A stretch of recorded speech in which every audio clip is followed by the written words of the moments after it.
Welcome to your meeting with ICM. The interpretation button should appear at the bottom of your screen, next to the Share Screen button. By clicking on the interpretation button, you can choose the language you would like to hear. The interpretation button will then transform this meeting into the selected language. To change the language you would like to hear again, follow the previous procedure by clicking on that same button.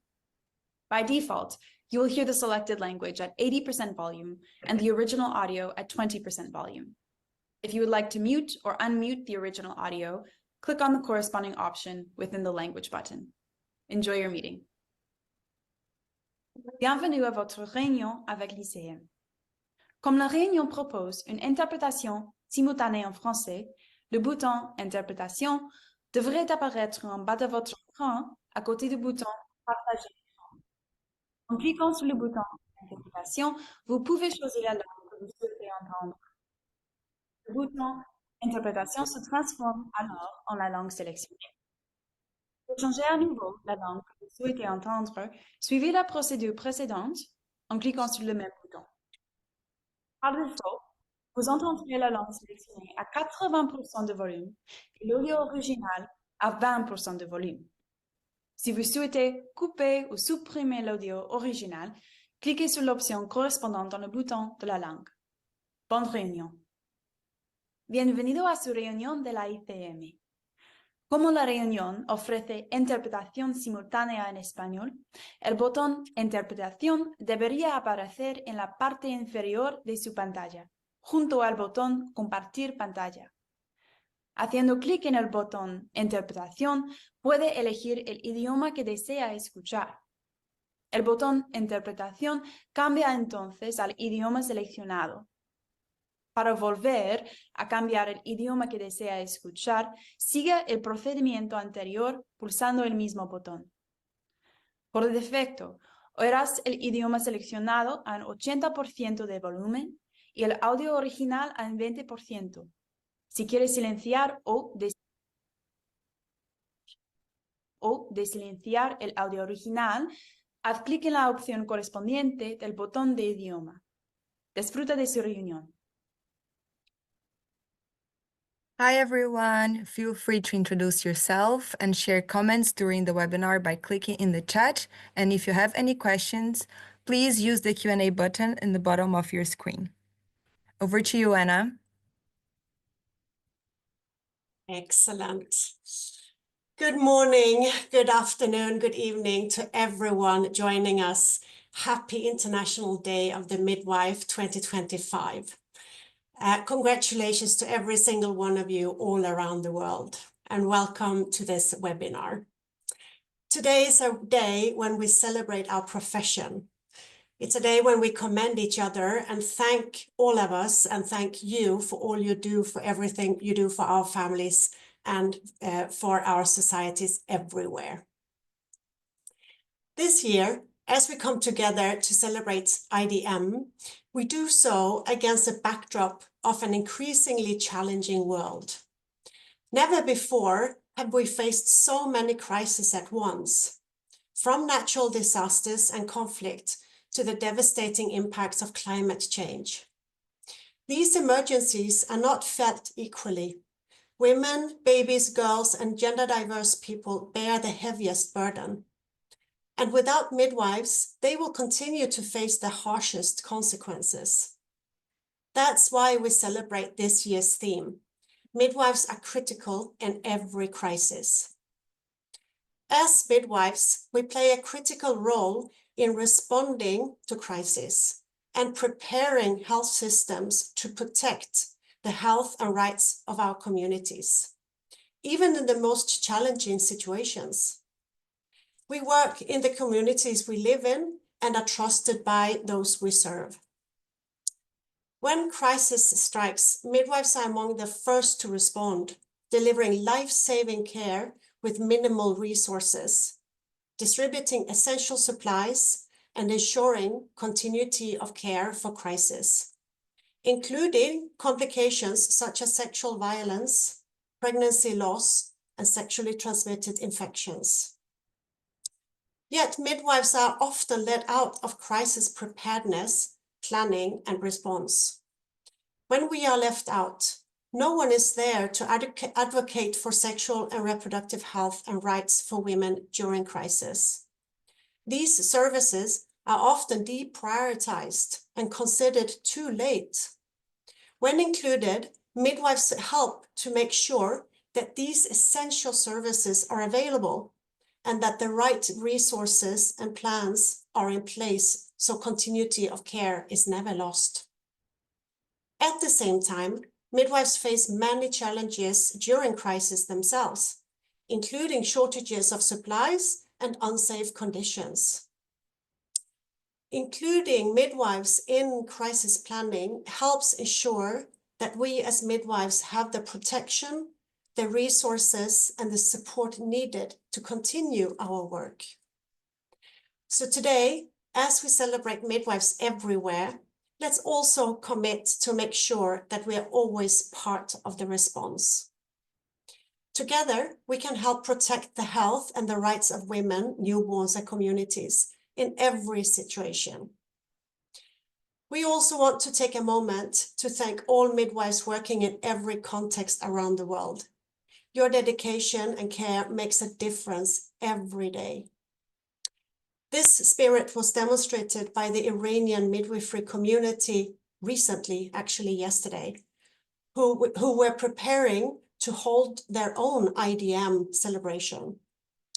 In the response to the recent massive explosion and the devastating fire in the southern Iran, they made the decision to cancel their IDM event and use the funds to help those in need. Their actions reflect what this year's theme is all about. Midwives stepping up in times of crisis to support their communities. We hope you enjoyed today's event. To help introduce the theme, we will now watch an advocacy video prepared by the International Confederation of Midwives. The link will also be shared in the chat, and we encourage you to share it as much as you possibly can. Thank you very much, and over to you, Kate.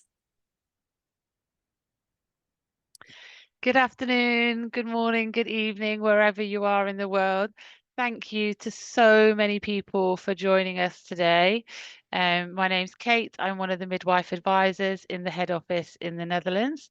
And we've had a wonderful morning just seeing all of the events go on worldwide across the social media channels. So thank you all for sharing. It feels a very special day. We've got a really great agenda this afternoon of live speakers, videos, events from around the world. So I hope that you can join us for as long as possible. The first thing we're going to do today is share a video that we've put together to highlight just how critical midwives are in every crisis. This powerful advocacy tool captures the heart of this year's International Day of the Midwife theme and brings to life the realities and the importance of midwives working in humanitarian settings.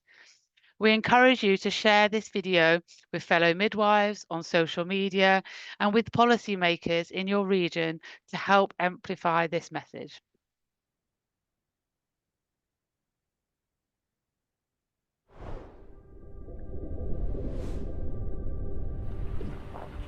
In times of crisis, whether due to natural disasters, climate change, or conflict, entire communities suffer. But it is women, girls, and newborns who often face the greatest risks. Sexual, reproductive, maternal, newborn, and adolescent health services are often not prioritized and become scarce just when they're needed the most. Midwives can provide up to 90% of these services, no matter the circumstances. From contraception and antenatal checkups to safe births and postnatal care, we bring vital care to those in need. Yet, despite the crucial role we play, we are often excluded from crisis preparedness planning and response. left without the necessary support and resources when our communities need us most. 60% of preventable maternal deaths happen in humanitarian crises. In these settings, 1 in 5 women face sexual violence, which heightens the risk of unwanted pregnancies and sexually transmitted infections. We are part of the community. We have the necessary networks and understand the community's needs. We adapt to provide safe and effective care, no matter the circumstances. But to make the greatest impact, we need to be included, educated, equipped, and enabled to do our work. In crisis settings, we provide more than just physical and mental health support. We are also educators, advocates, and the voice that communities trust. Midwives are ready to lead. With the right training, tools, and support, we can respond effectively when crises strike. It's time to remove the barriers that hold us back so we can apply the full scope of our skills and serve our communities to the best of our ability. Our world is changing rapidly, and all countries and communities must be ready to respond to the compounding crises we are facing.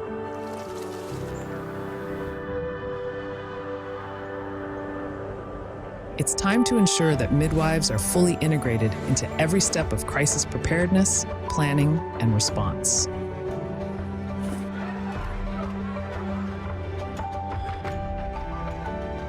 Midwives can help create a future where no woman, girl, or newborn is left behind, no matter the crisis.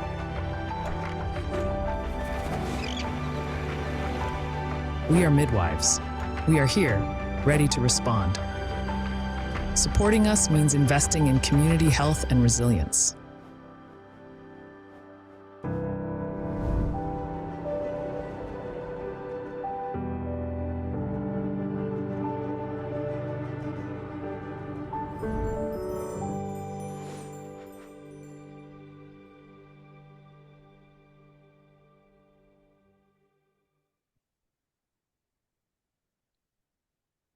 Thanks all, such a powerful video, and I really hope that all of you can use this video to amplify our message, not only today but moving forward. The next thing on our agenda today is start to have a look around the world at what our member associations have been up to for International Day of the Midwife. And first of all, we're going to go to Ghana, who've got a short video from their Midwives Association on what they have been doing for International Day of the Midwife.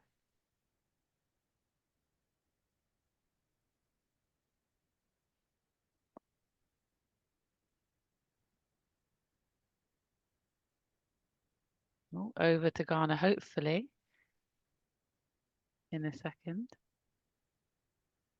Do pop in the chat where you're from and what you're up to today. If you're celebrating or going to events, we really want to see what everyone is up to. Or 2 years ago. Or 3 years ago. Hey, so you're all old. I just want to know how many of you were in class. They haven't. So you, just imagine, you've completed midwifery school. 1 year, 2 years, 3 years, you are sitting at home. You completed school. You haven't practiced to even gain the experience.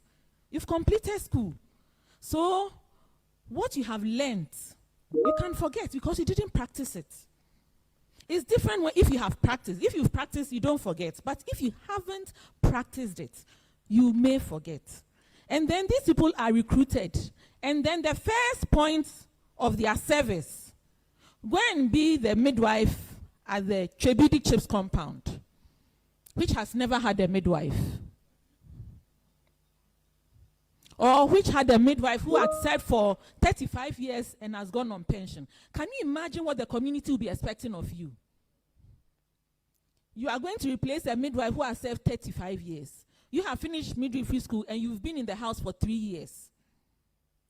They will run you out of that community because you can't match. That is why sometimes when you're on WhatsApp platforms, you see the SOS calls from young midwives. It is disheartening. And then on the flip side, you see how our people keep bombarding midwifery and midwifery practice. It is not easy. But how do we tell our story so that our people and our community can understand us and support us? We need to tell our story. But how do we tell our story? I hope I'm not talking too much. Where's the MC? Please.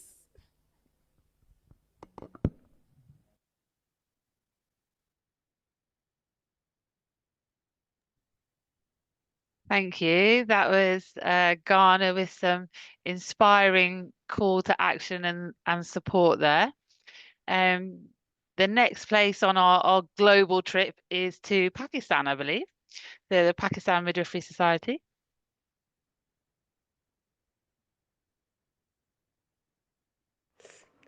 Midwives are always there, whether it's a big city, a far-away village, or a snowy mountain. No matter how hot, cold, or remote, they keep going. They work in tough places where others may not even reach. In Pakistan, a country facing political challenges, natural disasters, and the strong effects of climate change, midwives continue to serve mothers and babies every single day. They walk long distances, cross rivers and hills, and face storms and floods just to reach a mother in need. They give vaccines, ensure safe deliveries, and take mothers and newborns to hospitals in emergencies. They are brave, they are strong, they are committed.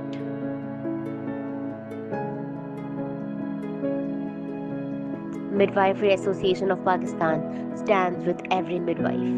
They speak up for midwives, engage with government and decision makers, and advocate for their rights. We help midwives learn, grow, and connect with each other across the country. On this International Day of the Midwife, we celebrate the achievements of our senior midwives, paying tribute to their lifelong services.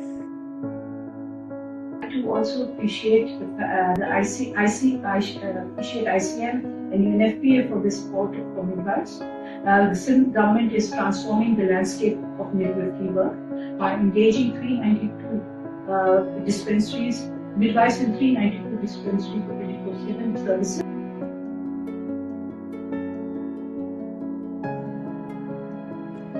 We also focus on building midwives' capacity through continuous training, workshops, and mentoring. Midwifery Association of Pakistan is committed to advancing midwifery through advocacy, policy change, professional development, and strong partnerships. We thank our partners UNFPA, UNICEF, Bridge, the Gates Foundation, FCDO, and many others for standing with us and with midwives. With their support, we are making sure midwives are seen, heard, and respected.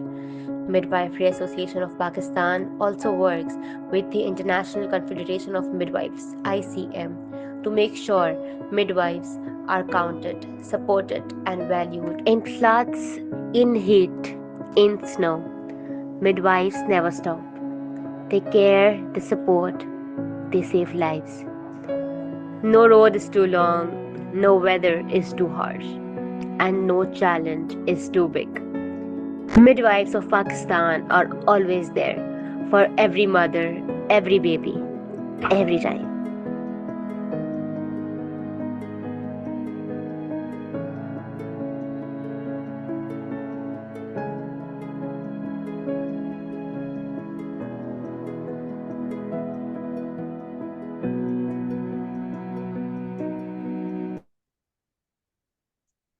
Thank you to our colleagues from the Midwifery Association of Pakistan. A really informative and insightful video there. Fantastic to see what is going on in Pakistan. My colleagues tell me that the event in Ghana is being live streamed, and that's what we just logged into. So that's why we weren't able to carry on showing that, because that's a live event that is going on at the moment. We've got one more video to show you now, which is from the Consultant Midwife Network associated with the Royal College of Midwives in the UK. This is a special one for me because lots of colleagues are in this video, and it's a group that I used to be part of before I joined here. So over to the Consultant Midwives of the UK and the Royal College of Midwives. We are RCM affiliated consultant midwives from the United Kingdom. We would like to wish midwives around the world a happy International Day of the Midwife. Who are we and how do we respond to humanitarian crises? We are advocates. We are educators. We are counsellors. We are community health promoters. Consultant midwives play a crucial role in humanitarian crisis. We adapt to provide safe and effective care no matter the circumstances. We are consultant midwives. We are here, ready to respond. We are voices that communities trust. For this year's International Day of the Midwife, we have one request. We believe it's time to take action.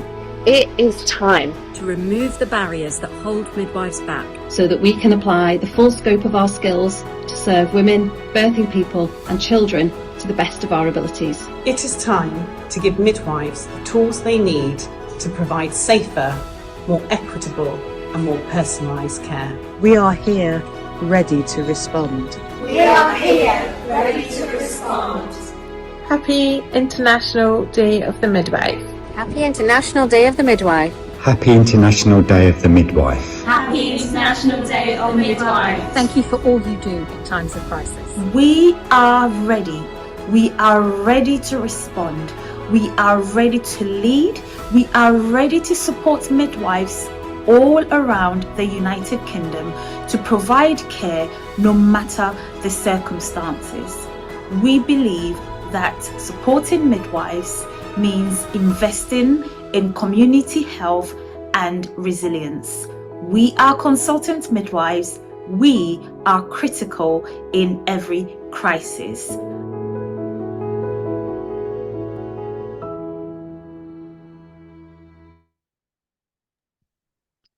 So just a little snapshot of what is going on around the world, but some really heartwarming videos and stories there, and we're going to have some more examples later on in the webinar today. But now back over to Anna, who's going to introduce one more video now.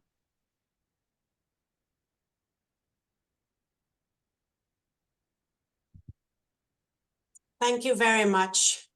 So it's a huge pleasure to introduce you to Dr. Natalia Canham, who is the Executive Director for UNFPA, the United Nations Population Fund.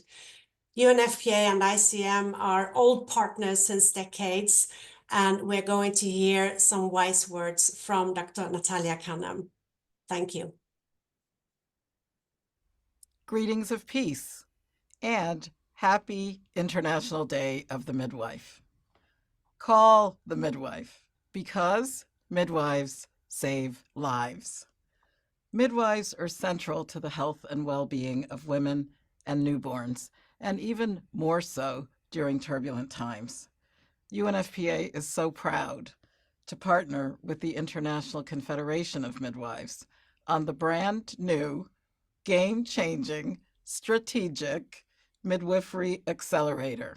It's a blueprint we've achieved together to boost the training of new midwives and close that midwifery workforce gap. It's all a part of ending preventable maternal and newborn deaths by the year 2030. Join us because a strong, capable midwife delivers the quality care women want and need to make childbirth safe, as well as the compassionate care that makes birthing the joyous occasion it was meant to be. Midwives come to the rescue in the direst of circumstances. When crisis strikes, they're often the first on the scene to bring life-saving care, to provide that birth support in conflict-affected places. The risk of dying from pregnancy more than doubles during crisis. Yet somehow, midwifery today is under-recognized, it's underutilized, and it's underfunded. This despite overwhelming and long-standing evidence that the midwifery model of care is one of the best buys in public health. Strengthening the role of midwives during crisis cannot wait. It is urgent. Urgent investments are needed to ensure access to quality midwifery care for women wherever they may be. With enough trained midwives, women would be less vulnerable in crisis and much better equipped to recover. The recently launched Midwifery Accelerator is part of that solution. Dear midwives, I would like to thank you today and every day. Your dedication, it's admirable. With your skilled hands and your gentle touch, you bring beautiful smiles to women and their families all around the world. UNFPA is proud to partner with you. Thank you. Call the midwife. Midwives save lives.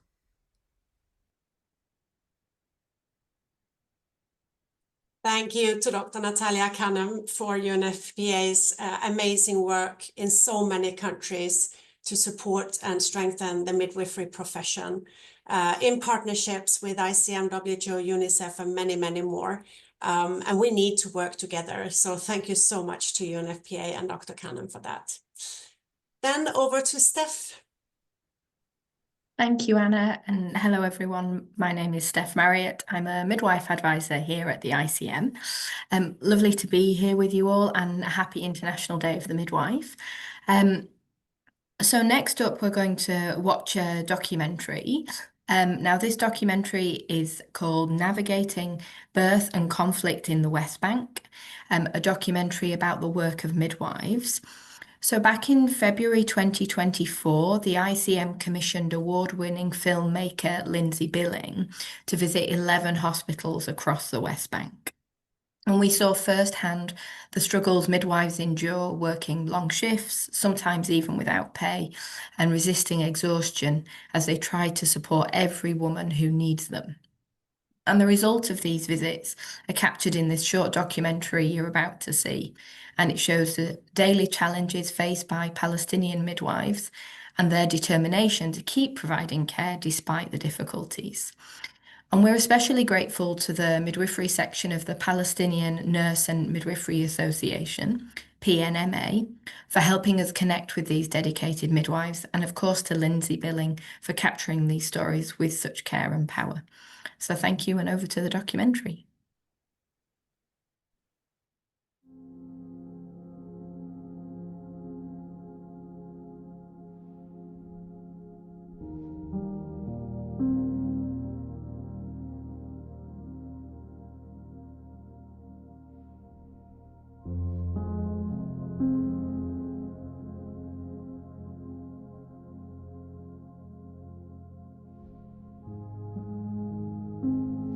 Women in general around the world, they have the right to have safe pregnancy and safe birth.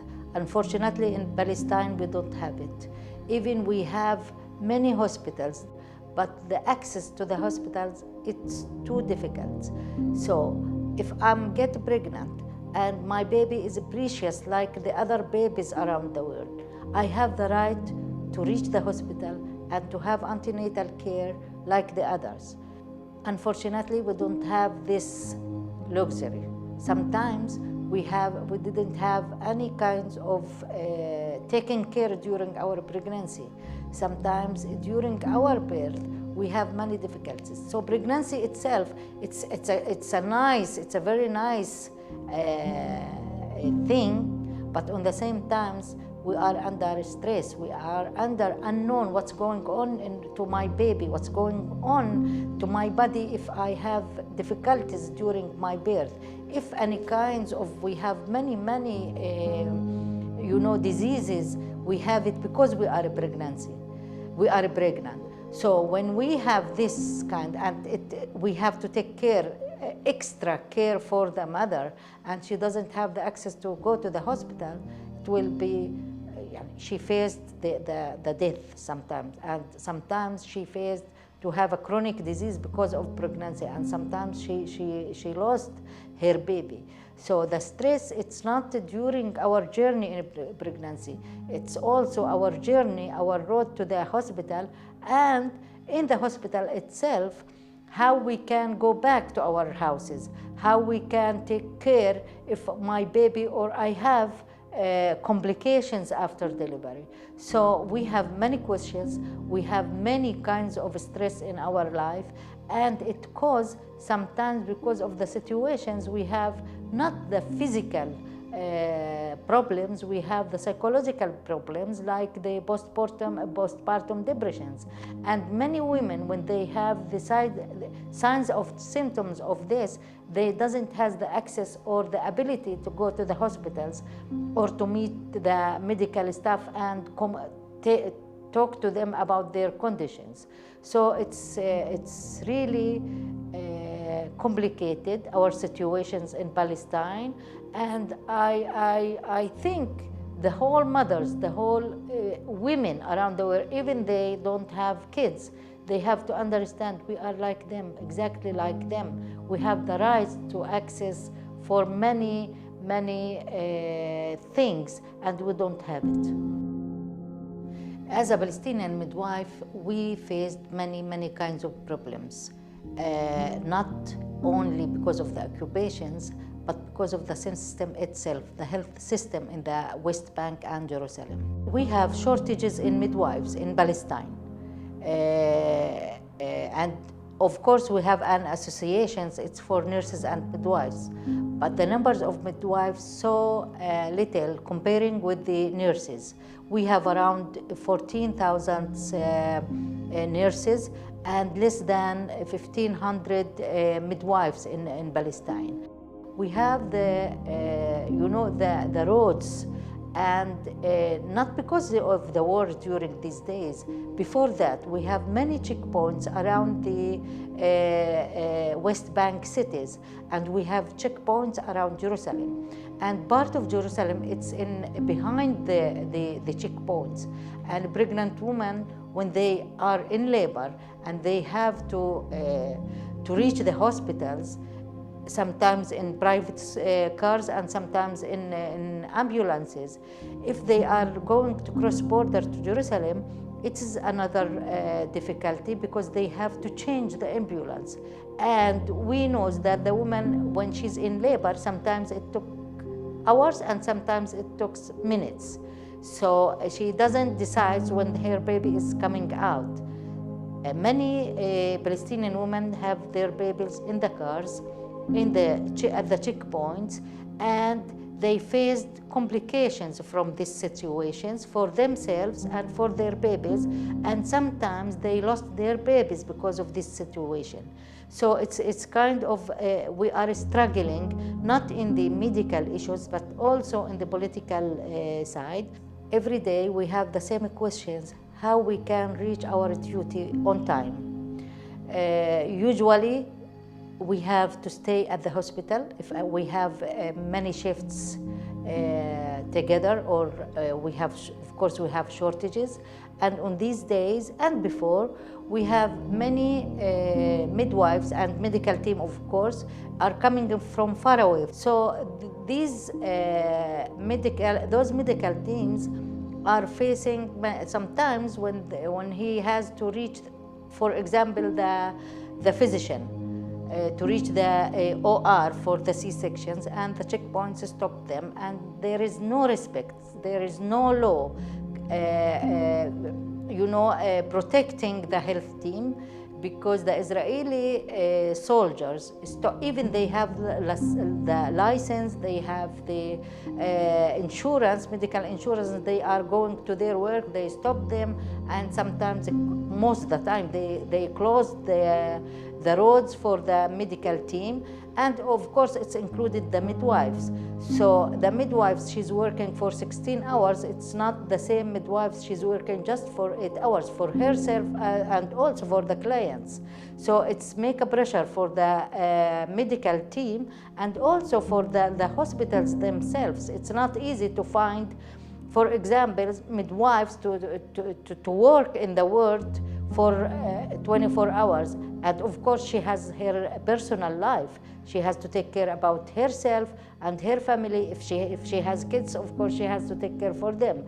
But unfortunately, many midwives, I know them, they quit, they have burned out from the hospitals because of these things. Not because they doesn't like their career, not because the policy of the hospitals, because the roads and the situations in Palestine, it doesn't give them any other options to work in their own career.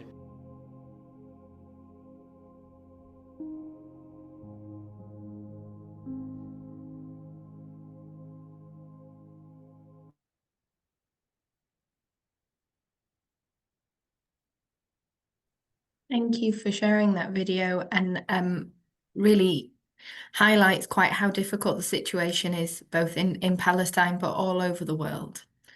We're now going to move on to spotlight some stories of midwives who are currently working or have first-hand experience of working in humanitarian settings. And what we're hoping is that in those few minutes, they'll be able to share with you some of their experiences. If you have questions, you can put them in the chat. So first, I'd like to introduce Nina. And while she turns their camera on, I'll just introduce Nina for you. So Nina Soda is joining us from Egypt.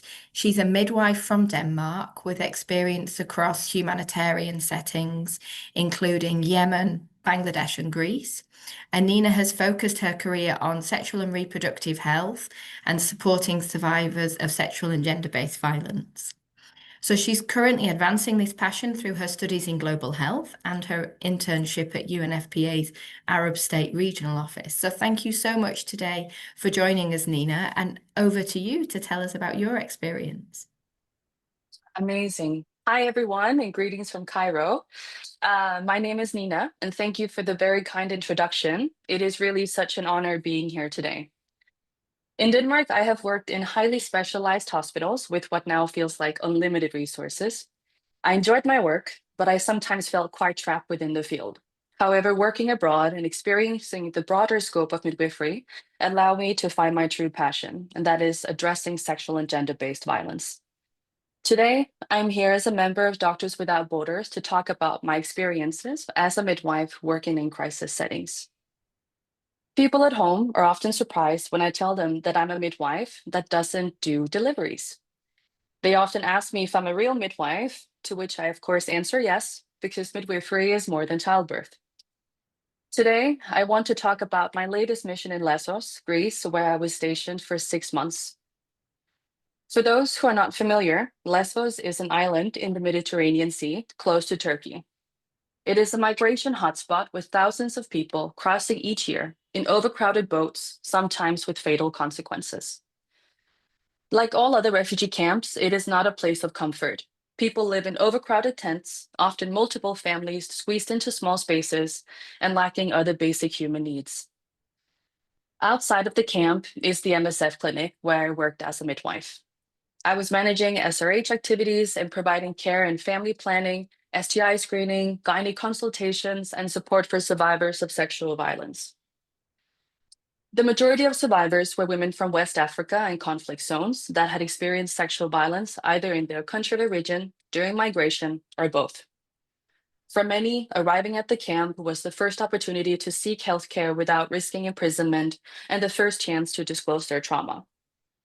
Survivors had experienced grooming, intimate partner violence, forced marriage, FGM, rape, trafficking, and obstetric violence. Working with survivors means being confronted with the utmost cruelty and very worst of humanity. Hearing the extent to which perpetrators will go is a terrifying and a testimony to the systematic violence against survivors. There is a lot at stake when coming for a sexual violence consultation. First, allowing oneself to be vulnerable and opening up for trauma, and consensually undergo medical exams with the risk of being positive for STIs or pregnancy. Many of the women I have met had become pregnant as a result of rape. And because of the circumstances of migration, of constant movement, unsafe living conditions, and limited access to healthcare, many of them could not access safe abortion services. In some cases, restrictive laws or lack of services meant that they were forced to continue pregnancies they did not choose. As a midwife, I supported women throughout their pregnancies, offering not just medical care, but also emotional support, reassurance, and dignity. Carrying a pregnancy born from violence can be an incredible, complex, and painful journey. It was my role to create a space where women could be heard without judgment, where their choices and feeling were respected, and where they could reclaim some control over their own bodies and future. With my midwifery background, it became clear that to me, midwifery is not only about delivering babies. It is about standing with women through the lifespan and the many needs relating to sexual and reproductive health, even the most painful ones. And the stories that affected me the most were those where women had the courage and the strength to escape, but when seeking help, were either sent back to their perpetrators or abused by those who were supposed to protect them. My faith in humanity was somewhat restored when I witnessed how women help women, even in the hardest times. Working in Lesbos showed me that even in the darkest places, midwives can be a lifeline, offering not just clinical care, but dignity, safety, and trust. We often talk about resilience among the women that we serve, but I want to acknowledge the resilience midwives must carry too. In crisis settings, we are asked to stretch beyond traditional roles, to adapt, to advocate fiercely, and sometimes to simply hold space for someone's pain.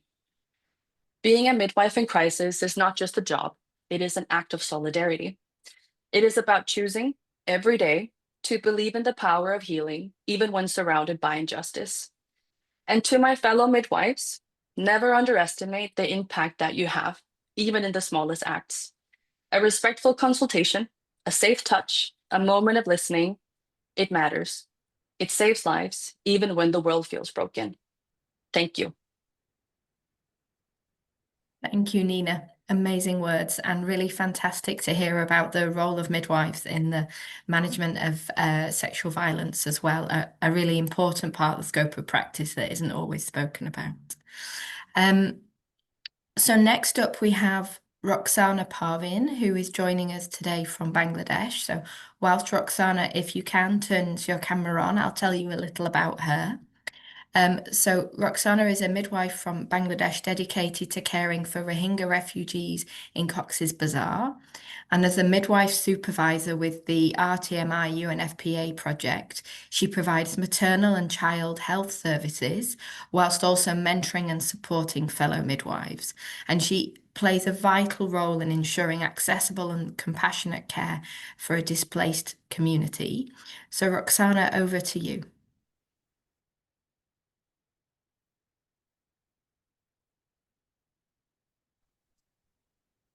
Thank you so much. I am Roxana Parvin. I am a registered midwife from Bangladesh, and I completed my diploma in midwifery from Bragg University, Lamb Center, Dinajpur in 2019.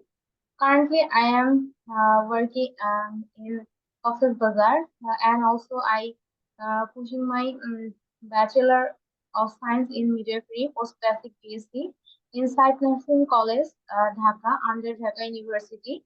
I work as a midwife supervisor with RTMI UNFPA Sexual and Reproductive Health Service Project in Rohingya Response in Ukhia, Cox's Bazar since 2021.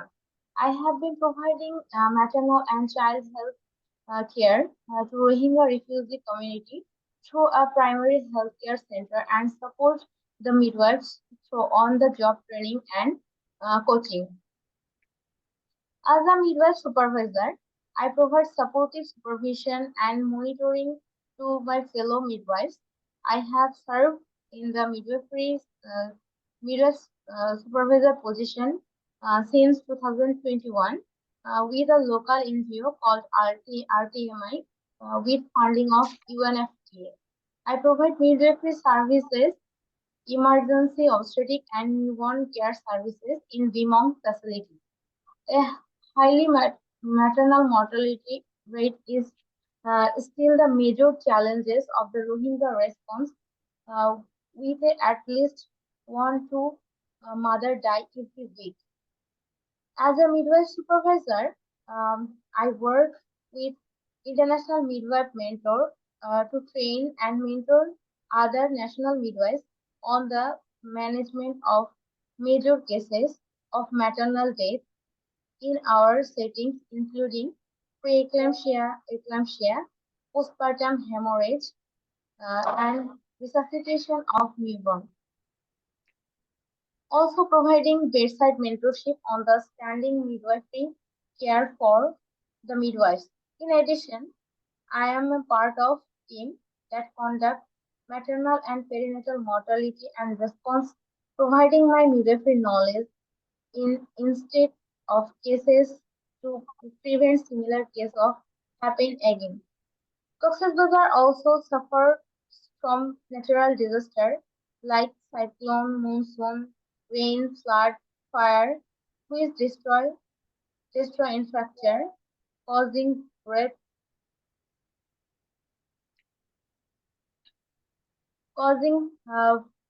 causing a break in access to service. Midwife supervisor such as myself have been trained and a part of emergency medical team that provide MISP during an emergency to ensure that reproductive health services are provided in a timely and are of quality.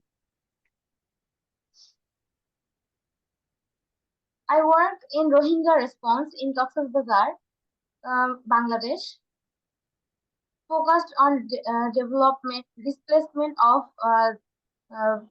9 lakh Rohingya refugees from Myanmar in Bangladesh, August 2017, whom over 52% are women and girls. The Rohingya response is one of the largest and protects refugee response. The Rohingya refugees are located in 33 camps and a few on Bhasanchar Island. The camps are densely populated where all facilities, include health facilities, are shuttled, are overcrowded and semi-permanent structure, which makes them very vulnerable to weather hazards such as flood and fire. It also makes them vulnerable to communicable diseases such as cholera. The refugees are not allowed to work and majority doesn't attend any type of school, making them idle and therefore vulnerable to risky behaviors such as drugs, sexual violence, and trafficking. They are also prone to child marriage as a means of survival. Refugee total depend in humanitarian aid. There are about 489 midwives, of which UNFPA supported 61% of the whole response, supported by different humanitarian organizations conducting about 35,000 normal delivery per year. The case loaded is high for each midwife. This is a lot of insecurity within the camp's armed group, which pushes security threats to all midwives, those working during the night shift. Thank you, Roxana. Thank you, Roxana. I'm going to bring you to an end because I'm aware that there's other people to share. But thank you for highlighting both the situation for security of midwives in the camp and also the role that midwives play in the investigations of maternal deaths, particularly when they happen in the refugee community. And also to say that I have known Roxana for a very long time, and I am very proud of her that she is here today. So well. Thank you, Roxana. So now we're going to go on to our next speaker joining us from Cameroon, who is Bavia Claude Binui. So while you put your camera on, Bavia, let me introduce you. So he's a midwife from Cameroon who provides maternal and newborn care in crisis-affected and remote areas. And he supports vulnerable communities affected by ongoing conflict in parts of Cameroon where access to healthcare is limited. So over to you, Bavia.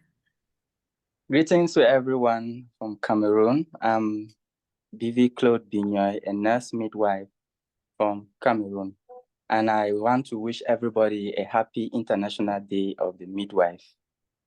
And today I would like to share a bit about my journey in crisis.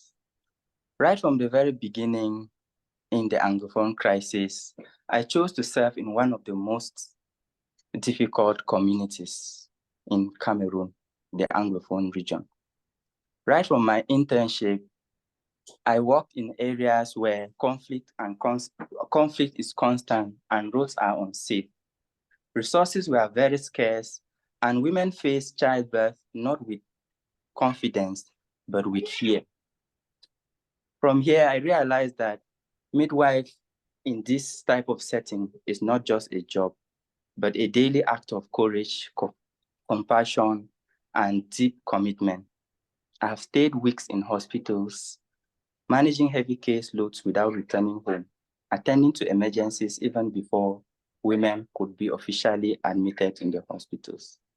We have performed deliveries in homes, deserted areas, and sometimes I trek on foot at night alone, unprotected and under curfew, because a woman in labor had no means of transport and the labor couldn't just wait. We have equally performed deliveries in the presence of armed men, in darkness, with just a torchlight and faith to guide us through. That is why I say midwifery in such a setting is not just about attending to birth, but in crisis and humanitarian setting, we are the first responders, counselors, and we are also educators.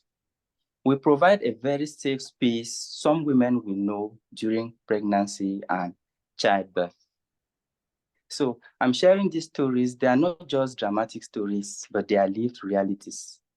And in each of these moments, the presence of a skilled midwife made the difference between life and death for both mother and a child.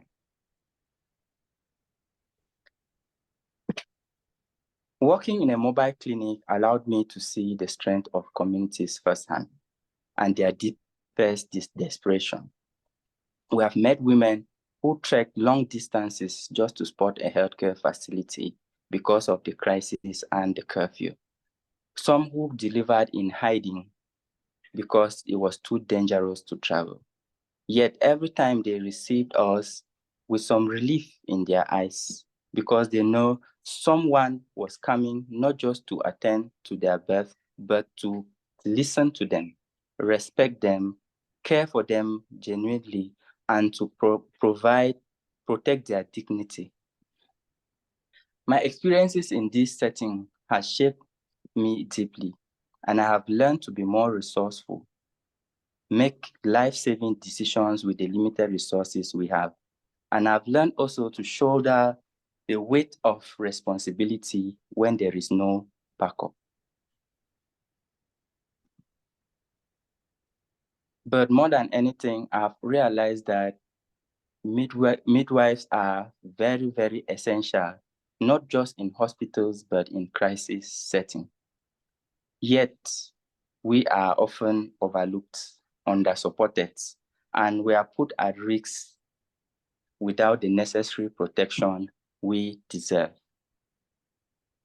So I stand here today, not just only as a midwife, but as a voice to those of us working in such situations, in danger and in hope.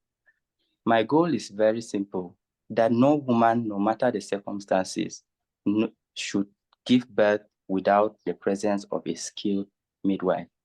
And that every midwife is being recognized, respected, and empowered. Not only the women midwives, but also the male midwives, because they face a lot of cultural bias while performing their duties. Thank you for having me today. Thank you so much, Bavia, and you really eloquently shared about the importance of having midwives as part of crisis when we prepare and when we respond. So thank you. So our next speaker is Lisa Paverdi. So while she puts on her camera, let me introduce her. So she's a midwife from Australia with wide-ranging experience in humanitarian settings. And Lisa has contributed to maternal health efforts in Papua New Guinea, supported recovery after conflict in Timor-Leste, and most recently cared for displaced women in a refugee camp in Greece. Over to you, Lisa. Thank you, Stephanie, and my apologies, my screen is not very clear. So, but anyway, I'd just like to start by just giving a little bit about my background. I've spent many years working rural and remote Indigenous communities across Australia and in resource-poor countries such as Papua New Guinea, Samoa, East Timor and Bhutan. And although I haven't been a career humanitarian midwife, I have at every opportunity put up my hand for humanitarian midwifery missions when my life situations have allowed for it. My first mission was to East Timor in 1999-2000 during the civil unrest following the independence vote outcome, where hundreds of thousands of people were either killed or displaced as a result. I was one of 6 Australian healthcare professionals that worked in the Akuzi enclave, and we were responsible for delivering medical and healthcare to 45,000 internally displaced persons.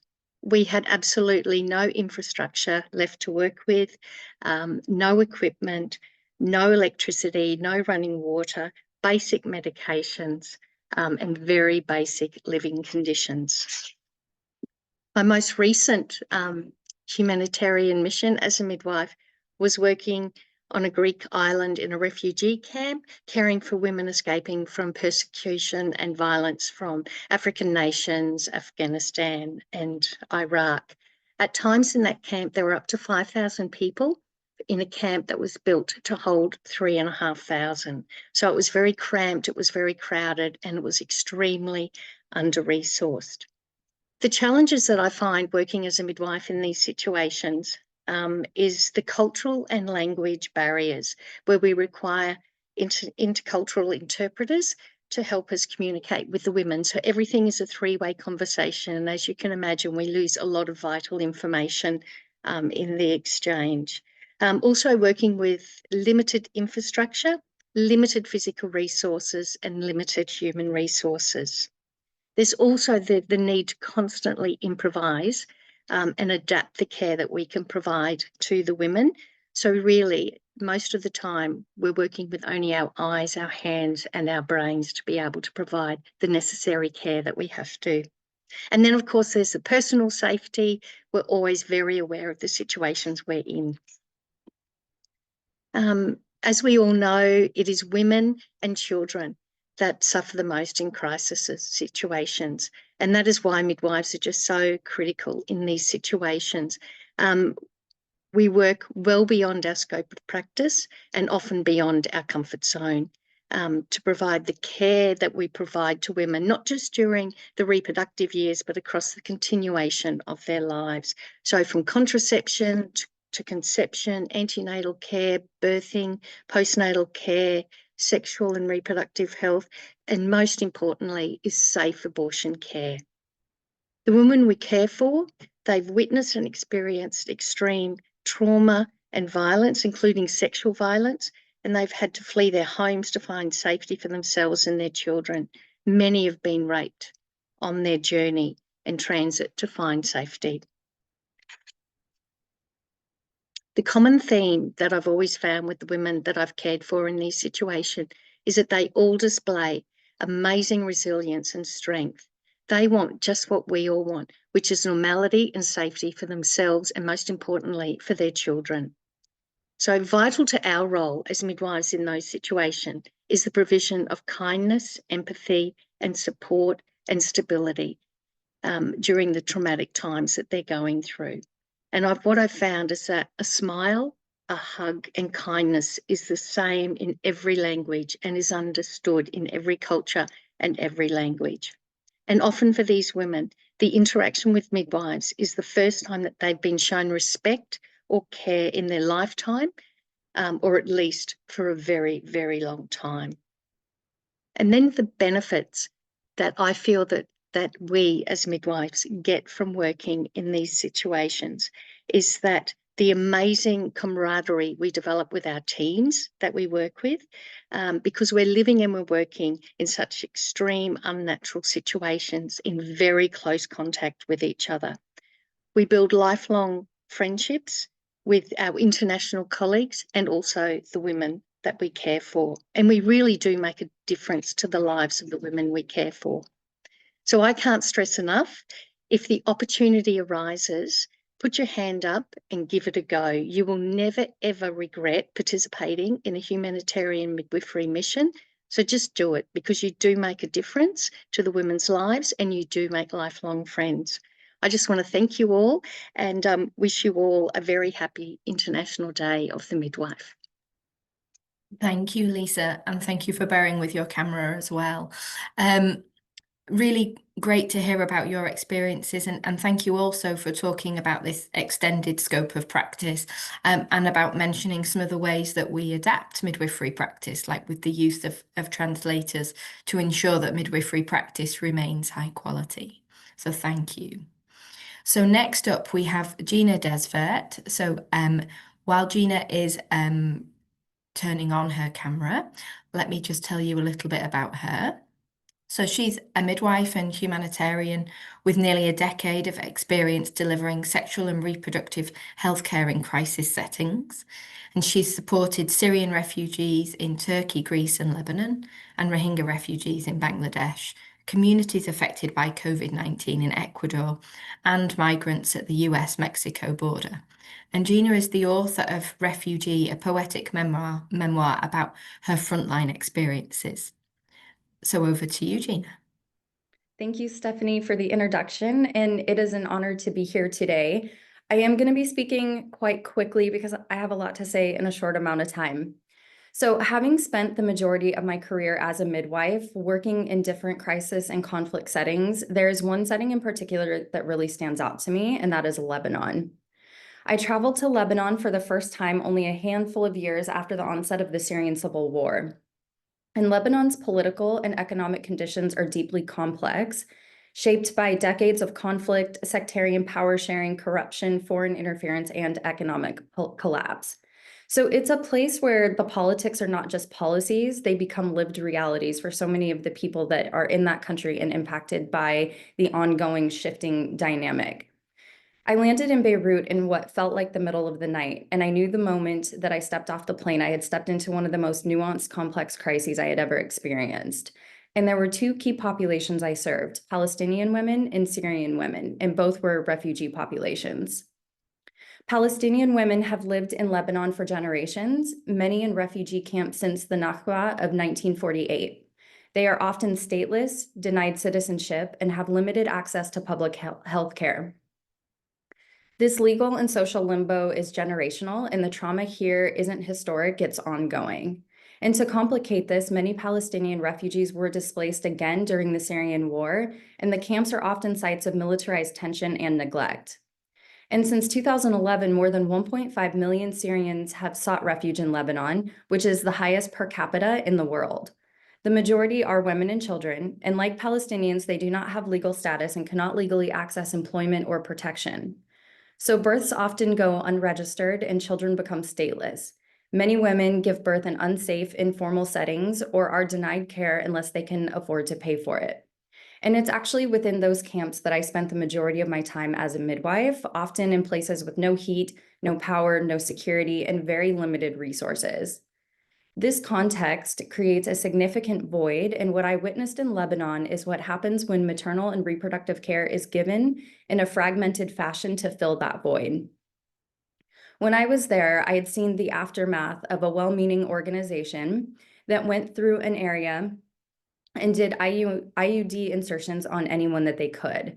There was no pre-insertion assessment. There were no conversations with the women about long-acting contraception and what that meant for their bodies or their families, and there was no follow-up plan in place. So I sat with women who had spent years trying to conceive, and upon examination found they had an IUD to which they were completely unaware. I sat with women who experienced significant bleeding and pain every single month and had no idea what the source of that was, only to find that they had an IUD that was causing that. And I could spend hours talking about the complexities wrapped up in one seemingly benign birth control campaign. So informed consent in these settings is almost non-existent, especially when healthcare systems are fragmented. And as midwives, we can offer both choice and consent in environments where those basic rights are considered luxuries. Lebanon is a country shaped by beauty, trauma, resilience, and abandonment. And as a midwife working in that environment, I was not just providing clinical care, I was embedded in a system teetering on the verge of collapse and witnessing the cost of structural violence on women's bodies. As midwives, we bear witness to what is unfolding in real time. And often we become the protection a woman has against systemic failure. We have the capacity to bridge gaps, become liaison, and provide resources in areas where there are very limited resources. Midwifery care in crisis extends far beyond the clinical aspects. It is relational, it is political, and it is about holding humanity in places where humanity is denied. Thank you. Thank you, Gina. A really very, very interesting few minutes to listen to. I can already see the comments coming in about how interesting and about our role as midwives in some settings of bearing witness, not just being midwives, but the political impact of what we do in our work as well. So thank you. So now, last but certainly not least, and already with her camera on, excellently prepared, I'm going to hand over to Jimena Rojas, a midwife from Mexico with 14 years of experience in out-of-hospital births. And Jimena has worked in rural areas alongside traditional midwives, supported uninsured families in the US, and developed training programs to address obstetric violence and improve maternal health. She now works with migrant women at the US-Mexico border, co-directs Refugee Health Alliance, and founded an NGO that provides free midwifery services to vulnerable people on the move, and that includes asylum seekers, refugees, deportees, displaced people, and those living in severe poverty. So over to you.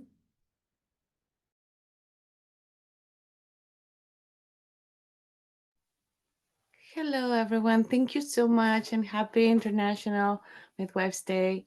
I want to share with you all that I am working at the Tijuana-San Diego border, and it has been my pleasure and honor to work with a lot of women, children, and people that have been, for different reasons, fleeing their country, also for natural disasters, for violences, and different reasons. They arrived to the port of entry at San Diego, San Isidro. I started in 2016. I was just crossing the border as a usual day, and then I realized that there were hundreds of people at the port of entrance. I started bringing my midwifery bag, and little by little, I become a volunteer for 2 times a week, then 4 times a week, then every day, because the need was really good, really big. And it was a matter of finding ways to communicate, because as we mentioned, midwives, we believe in language justice, and it was very important to be able to communicate and to explain what was happening to every person that was at the border.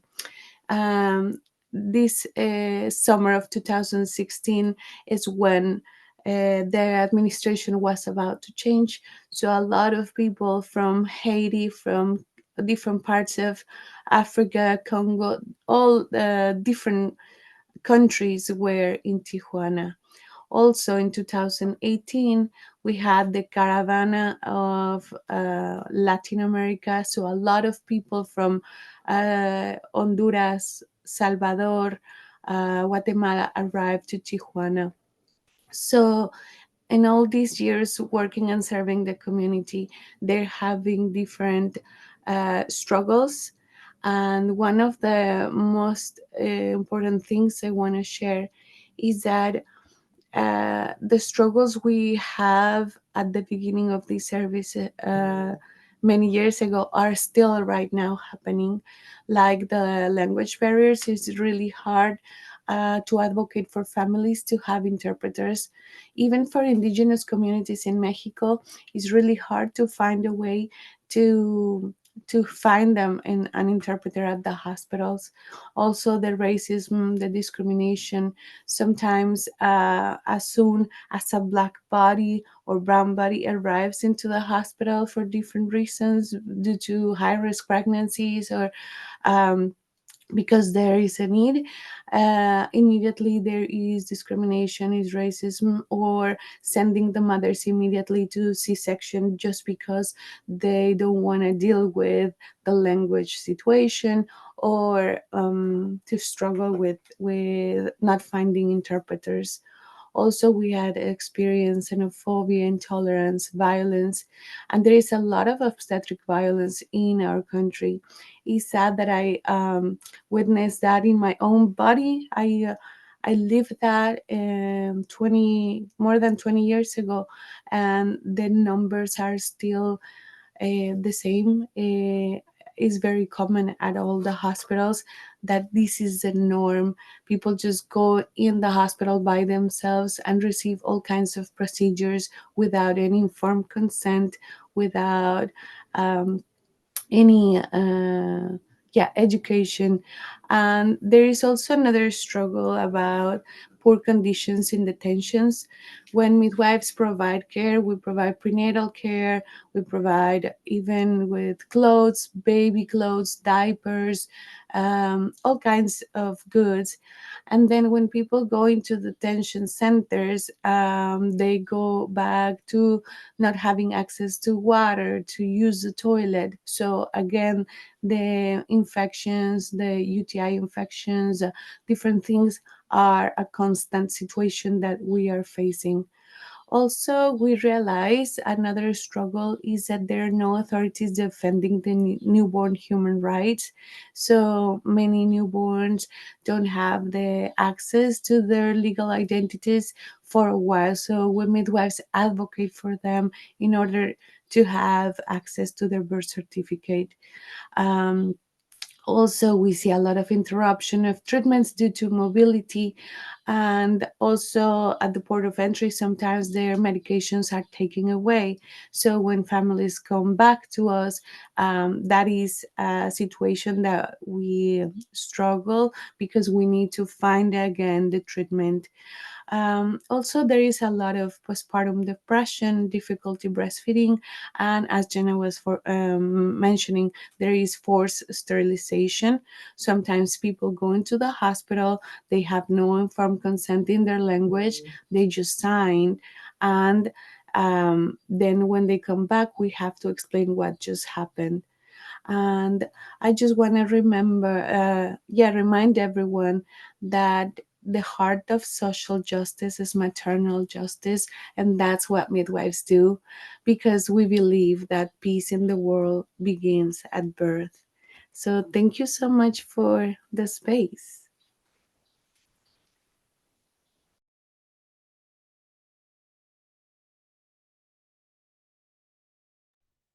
I'm sorry, I didn't unmute. Thank you so much for sharing then, and particularly for sharing about the role of midwives in social justice. It's been fantastic to hear from all over the world and hear such different stories from different places, but also to see this theme running through about how critical midwives are and the similarities in humanitarian crises. We're now going to move on to another documentary screening. This one is called Midwives Supporting Earthquake-Affected Communities in Morocco. So back in September 23, a devastating earthquake struck Morocco, causing severe damage in the Atlas Mountains and claiming thousands of lives. In the midst of the destruction, midwives from the Association Marocaine de Sages-Femmes, AMSF, with support from ICM and Direct Relief, stepped up to bring critical care and compassion to the affected communities. The video we're about to watch documents the work of AMSF midwives in Oregon, and it shows the wide range of services they provided. So from antenatal and postnatal care to health screening, distributing dignity kits and winter supplies, and offering mental health and gender-based violence support, running education sessions on family planning, nutrition, and breastfeeding. We hope this video inspires you to see the many ways midwives lead in times of crisis and why their inclusion in emergency preparedness and response plans is essential. Thank you, and over to the documentary.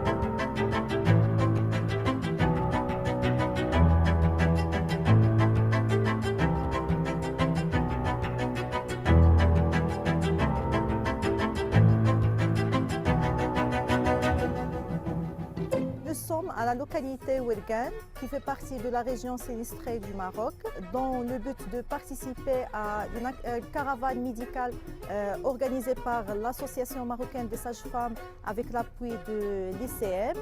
Notre unité s'est intéressée au dépistage de VIH-Sida au profil des femmes. Un effectif important a participé à cette activité. En tant qu'association marocaine des sages-femmes, il y a la représentation des différentes régions et on a essayé de toucher à travers cette caravane les différentes composantes de la santé sexuelle et reproductive. J'ai essayé en tant que sage-femme et hypnothérapeute praticienne d'aider ces femmes à surmonter ces difficultés et aussi les enfants à surmonter toutes les peurs et les angoisses qu'ils ont eues durant ce séisme. On a fait plusieurs activités. Parmi ces activités, la prise en charge des femmes enceintes, la surveillance des grossesses, le dépistage des grossesses à risque et les référés pour la prise en charge. Aussi la surveillance et la consultation postnatale auprès des femmes qui nouvellement accouchées. Et aussi on a fait la planification des activités sur la planification familiale. Lieu c'est l'information et la communication, l'éducation des femmes auprès des méthodes contraceptives. Tout au long de ces caravanes, nous avons fait des échographies obstétricales et aussi pelviennes afin de satisfaire les besoins en santé reproductive de ces populations sinistrées. L'AMSF, en coordination avec l'ICM, ne cesse de faire des efforts pour organiser des caravanes en santé reproductive pour répondre aux besoins immédiats et à moyen terme pour des femmes et des petits-enfants dans ces conditions très difficiles. Je suis Maria Ben Brahim, sage-femme pratiquant au niveau de la maison d'accouchement Talatni Yacoub. Je suis là pour continuer à aider les femmes à surmonter les circonstances de ce séisme. Je suis Madame Touria Harizi, présidente de l'Association marocaine des sages-femmes. Tout d'abord, je tiens à remercier l'ICM de nous avoir donné cette opportunité d'organiser des caravanes dans les zones sinistrées au Maroc. et aussi de nous avoir permis de nous avoir mis en contact avec Direct Relief pour faire d'autres caravanes. Et nous sommes vraiment dans le processus des caravanes dans les régions sinistrées depuis le 9 décembre. J'aimerais remercier aussi tous les intervenants qui nous ont aidés à réussir ces caravanes. Que ce soit le docteur Jibri Khalid qui nous a énormément aidés. Je remercie également le ministère de la Santé publique et de la Protection sociale qui est notre partenaire dans ces caravanes. Et aussi la commune de la localité et toutes les parties prenantes qui veillent à ce que les caravanes se passent dans de très bonnes conditions.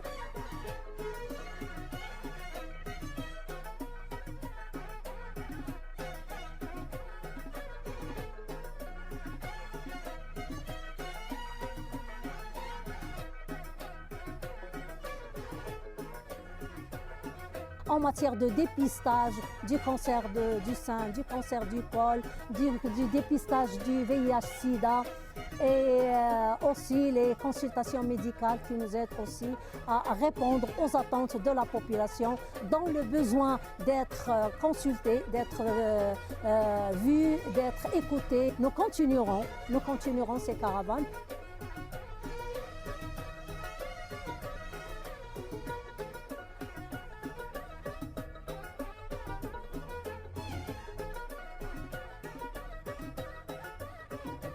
Encore une fois, merci à l'ICM, merci à la délégation, merci aux médecins, merci aux sages-femmes qui se portent volontaires pour aider les femmes dont elles sont les défenseurs.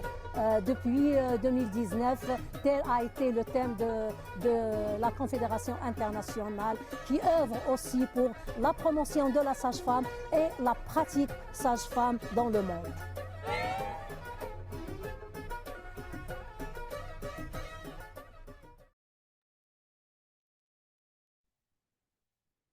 Thank you. Fantastic film, and really lovely to see also again discussions on this widening of scope of practice of midwives when they're in humanitarian settings. So just before we go to the short break, what we'd like to do is get some response from all of you participating. I can see huge numbers of you already in the chat. And just about to come up on your screen is a QR code. For those of you familiar with the Mentimeter app, you might already know how to access. But what we'd like to do is what's called a word cloud. So we would like to know why you think midwives are critical in every crisis. So if you can end the sentence, midwives are critical in every crisis because they are ... And you can fill that in. And to reach Mentimeter, you can use the QR code, or you can go on your browser to menti.com and use the code at the top here, 36707367. I can already see so many of you are joining. That's fantastic. So we've got birth always happens, very true. Compassionate, leaders, critical care providers, they're resilient, trustworthy, flexible. The words move quicker than I can keep up with them. Empathetic, smart, saving lives. Yeah, we have a huge amount of evidence that shows us that midwives are a fantastic investment in all settings, but particularly when it comes to those in crisis.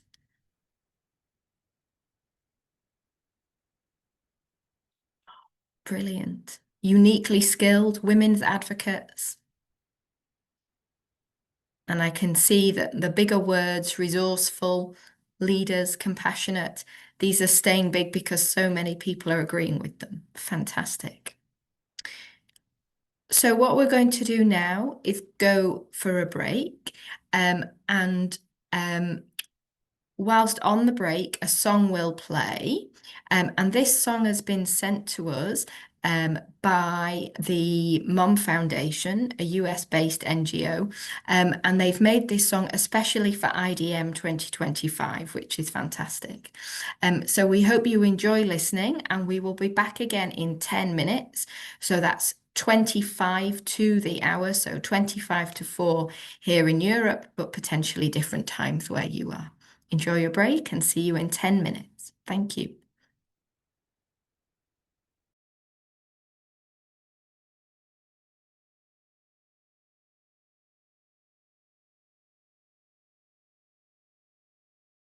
Storms arise and days grow dark. Midwives stand tall and leave a mark. Steady faith, they go the distance. They're critical in every crisis. Through labor's babes and nights so long, they share our hope, help make us strong. With courage, help chase fear away. Their hearts and hands help guide the way.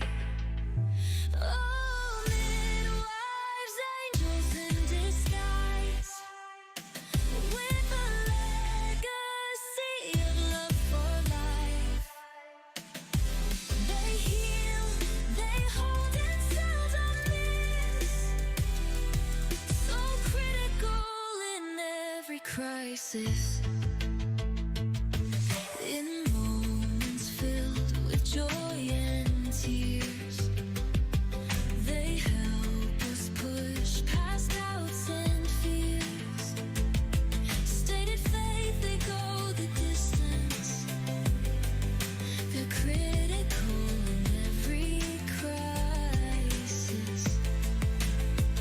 With every heartbeat, every cry, with every pain, with every stride, believing it won't let us quit.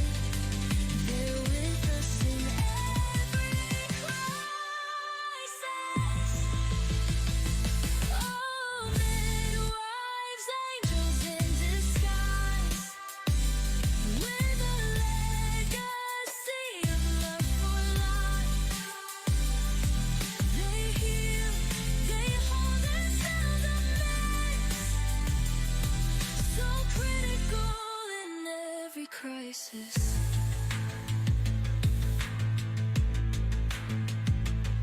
With every heartbeat, every cry, with every pain, with every stride, believing it won't let us quit. They're with us in every crisis. Oh, midwives, angels in disguise, with a legacy of love for life. They heal, they hold themselves on this, so critical in every crisis.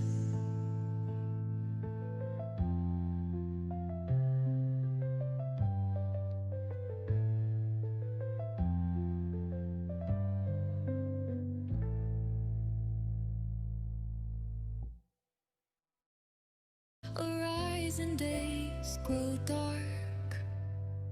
Midwives stand tall and leave a mark.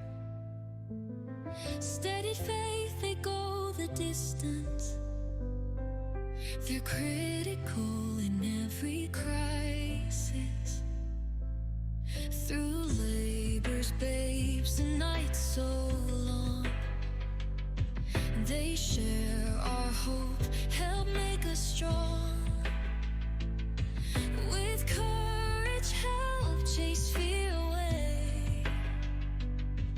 Their hearts and hands help guide the way. Oh, midwives, angels in disguise, with a legacy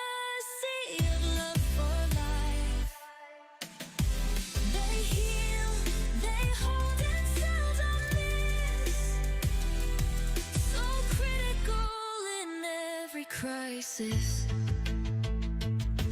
In moments filled with joy and tears, they help us push past doubts and fears. Stated faith, they go the distance. They're critical in every crisis. With every heartbeat, every cry, with every pain, with every stride, believing it won't let us quit. They're with us in every crisis. Oh, midwives, angels in disguise, with a legacy of love for life. They heal, they hold themselves a mess, so critical in every crisis.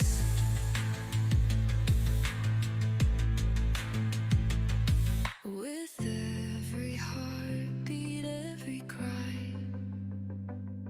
with every pain, with every stride, believing it won't let us quit.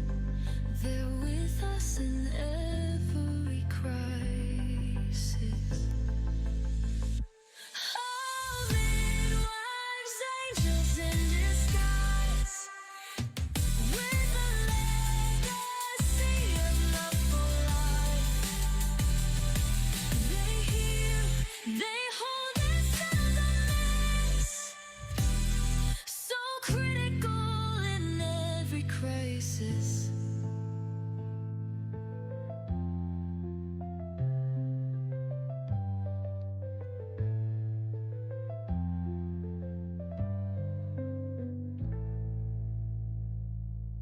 Storms arise and days grow dark. Midwives stand tall and leave a mark. Steady faith, they go the distance. They're critical in every crisis. Through labors, babes, and nights so long, they share our hope, help make us strong. With courage, help chase fear away. Their hearts and hands help guide the way. Oh, midwives, angels in disguise, with a legacy of love for life. They heal, they hold themselves a mess, so critical in every crisis. In moments filled with joy and tears, they help us push past doubts and fears. Stated faith, they go the distance. They're critical in every crisis. With every heartbeat, every cry,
Hello, everyone. Welcome back after the break, and hope you enjoyed listening to the song about International Day of the Midwife.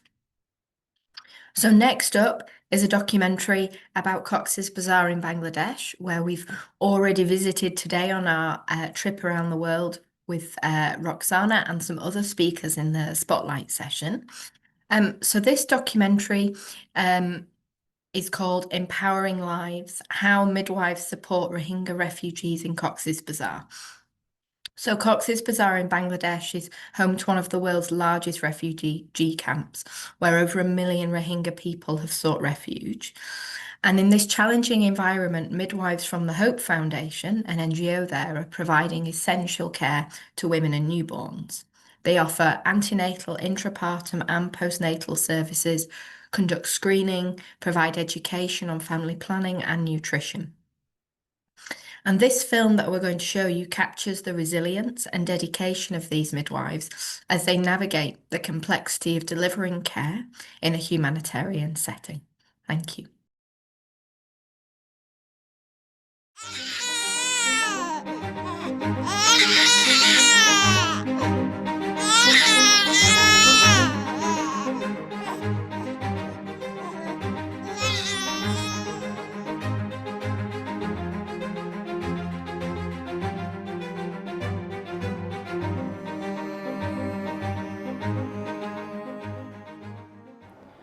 তো 2017 সালে যখন রোহিঙ্গা ইনফ্লাক্সটা হয় তখন আমি ছিলাম একজন student এবং ওই সময়কার যে গল্পগুলো মায়েদের দেখা যাচ্ছে বাচ্চা ডেলিভারি করতে গিয়েই মারা যাচ্ছে, আবার এমন সময় ডেলিভারি হচ্ছে যে একেবারে ওপেনলি কোনো ধরনের কোথাও আবাসের স্থল নাই তাদের, এই স্টোরিগুলো যখন আমরা শুনতাম মানে খুব কানেক্ট করতো যে যদি আমরা মিডওয়াইফ হিসেবে সেই জায়গাগুলোতে কাজ করতাম।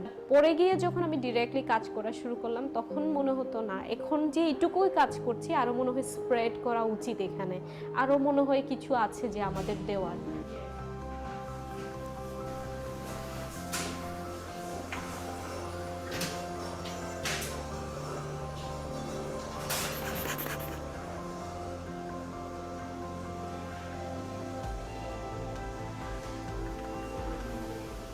রোহিঙ্গা কনটেক্সটে যদি আমরা বলতে যাই, একজন মিডওয়াইফ সাধারণত sexual and reproductive health care সার্ভিসেসগুলো দেয়, যার মধ্যে আপনার ইনক্লুডেড আছে হচ্ছে ANC, intranatal care services, postnatal care আছে এবং নর্মাল যে ডেলিভারিগুলো আছে সেগুলো মিডওয়াইফরা কন্ডাক্ট করে থাকে। পাশাপাশি ফ্যামিলি প্ল্যানিং সার্ভিস দেওয়া হয়। তারপরে হচ্ছে তার মধ্যে এই যে আমরা সমস্ত নর্মাল কেয়ারগুলো যে দিচ্ছি এখানকার মধ্যে কোনো কারণে কোথাও ইমার্জেন্সি অ্যারাইজ হচ্ছে কিনা সেটা আইডেন্টিফিকেশন করা এবং সেই প্রপার প্লেসটাতে রেফার করা, এই কাজগুলো মিডওয়াইফরা মূলত করে থাকছে। এবং কিছু কিছু সময় দেখা যাচ্ছে মিডওয়াইফরা একেবারে মায়েদের সাথে গিয়ে ডিরেক্টলি ফিল্ড ওয়ার্ক করতেছে, তাদেরকে সচেতন করতেছে, বিভিন্ন টপিক নিয়ে তাদেরকে বলতেছে যেন তারা, আমরা আলটিমেট উদ্দেশ্য হচ্ছে আমাদের ম্যাটারনাল মর্টালিটি রেটটা কমানো।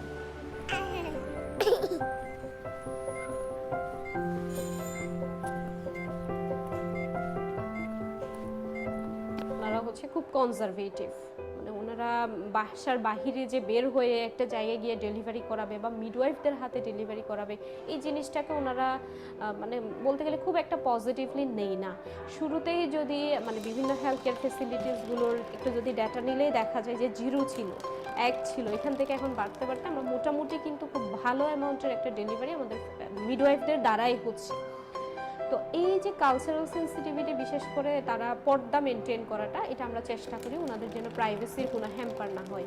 আর মিডওয়াইফদের যে অ্যাকসেপ্ট করার যে ব্যাপার, এইটা হচ্ছে ওনাদের সাথে আস্তে আস্তে ইন্ট্রোডিউস হওয়া, মানে একেবারে শুরু থেকেই যে শুরু করা, ওনাদের কমিউনিটিতে গিয়ে পরিচয় হওয়া, আমরা অ্যাকচুয়ালি কী কাজ করি সেটা করা। এবং দেখা যাচ্ছে যখন ফেসিলিটিতে এসে তারা দেখতেছে আমরা তাদেরকে চেক আপ করতেছি, নর্মাল ডেলিভারি আরও ডেলিভারিগুলো হচ্ছে, ওনারা যখন একেবারে অনফিল্ডে দেখতেছে তখন অ্যাকসেপ্টেন্সের যে ব্যাপার সেটা কিন্তু ওনাদের চলে আসতেছে। এবং এখানে এখন আগের চেয়ে বলতে গেলে মারা এখন সচেতন।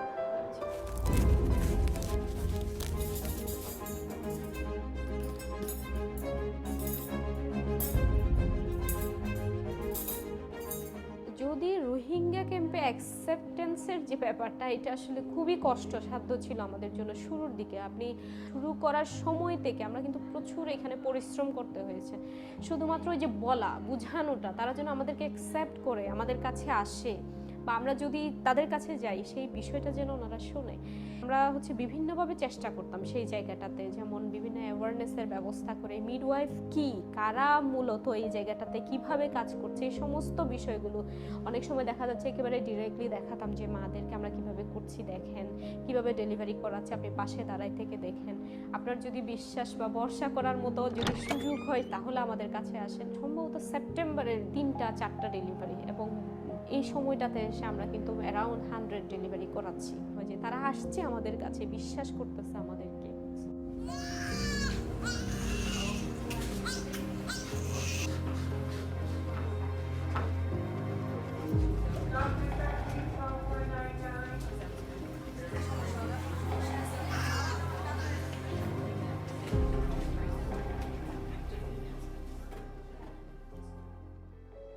ক্যাম্পের মাঝে আসি দিয়ে 7 বছর পুরা গিয়ে 8টা বছর মাঝে উঠি।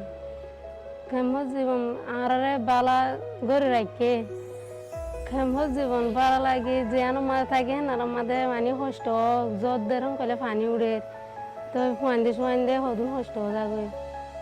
ছোট বাচ্চালে আরে কষ্ট হইলে তো কেন কষ্ট হওয়ার তো ফান হদুন ফালা করে কোয়া করে, তো আমাদের ওর আগেও হেরে আর দেশের মধ্যে বালা থাকিলে তো বালা থাকতো নদীর মুখে, তো আর তো দিয়া হচ্ছে সারা বাংলাদেশে আর সারা দিয়ে ক্যাম্পের মধ্যে কুতো হাতি, তো বাজা বাজে এগর তেল ফালের গরম, হ্যাঁ মা গরম লাগে, জ্বর বেয়া দিলে কষ্ট।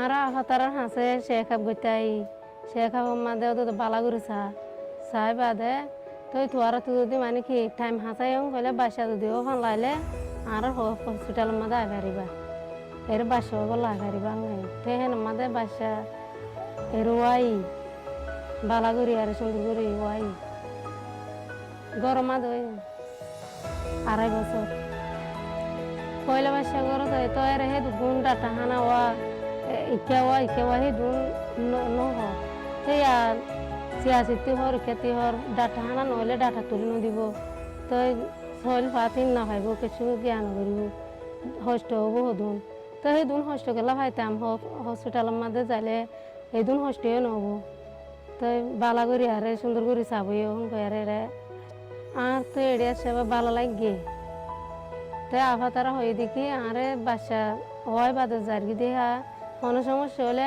এরে দাহাইতে আইবা, বাচ্চা তো মাতি, তো কোনো সমস্যা হলে আইবা, তো দাবা ওষুধ গুণ দিন নেন টাইম মতো আইবা, হেন হয় আর বোঝাই আর দি তো বালা লাগে আয় অন্য পিড়িয়ান ধর ওই জন্য হেরে যায় আর হয় দি মানুষ ডাটা হানা মাদ হইলে বালা নঙ্ক আয় তো বালা পাই তোমার ওজন তো হেরে যায় আর বাসা হয় হেন হয় আর তার ওজন বোঝাই আর হই।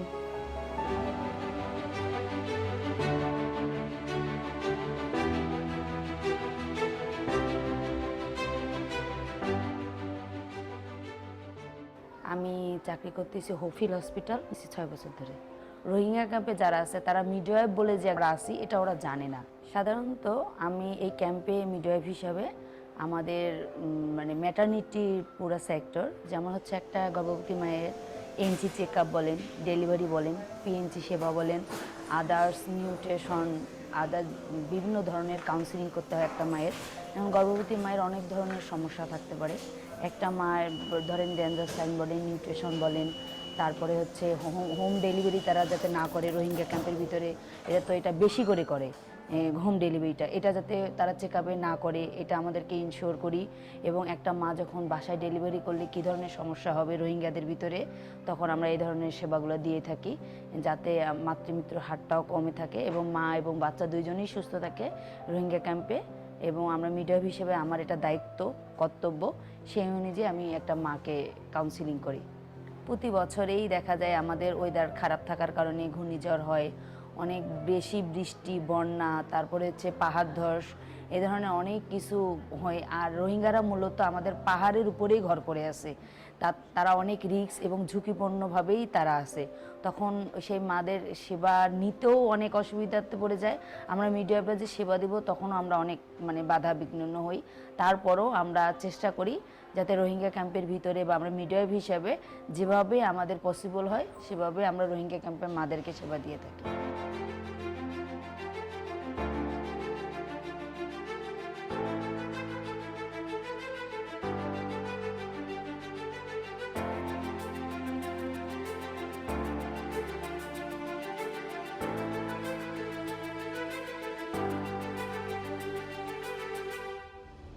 in care of pregnant women and newborn babies, both in Rohingya camps and the host community. Before 2012, there was no institutionalized midwifery education in Bangladesh. In 2017, about 1.2 million Rohingya refugees, including a significant number of pregnant women, came to Bangladesh from surrounding country in Myanmar, and they took shelter in Kia and Teknaf Upazila in Cox's Bazar district. So Hope Foundation is producing midwives in every year. Foundation also employment them at the Hope hospitals, including the 75-bed of Rohingya Hope Field Hospital at the Rohingya camp, and also the Hope Birthing Center at the community level.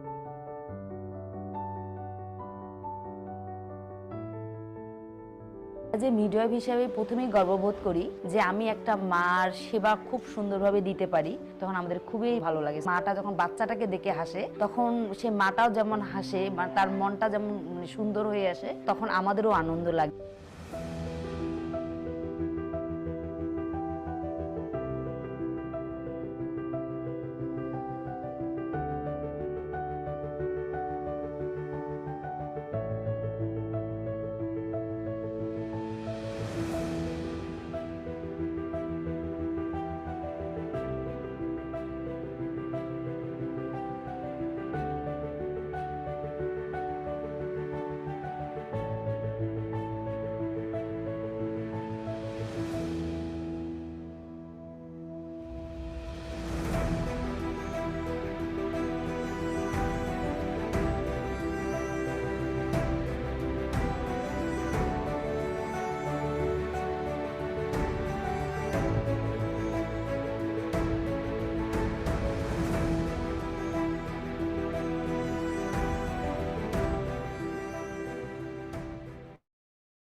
Thank you to everyone staying with us this afternoon.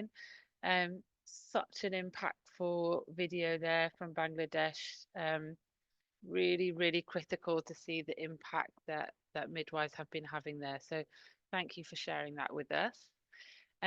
We're now going to go back on our tour around the world to see what some of our other member associations have been up to over the last few days, celebrating International Day of the Midwife. And we're going to go to Somalia now to see what they have been up to.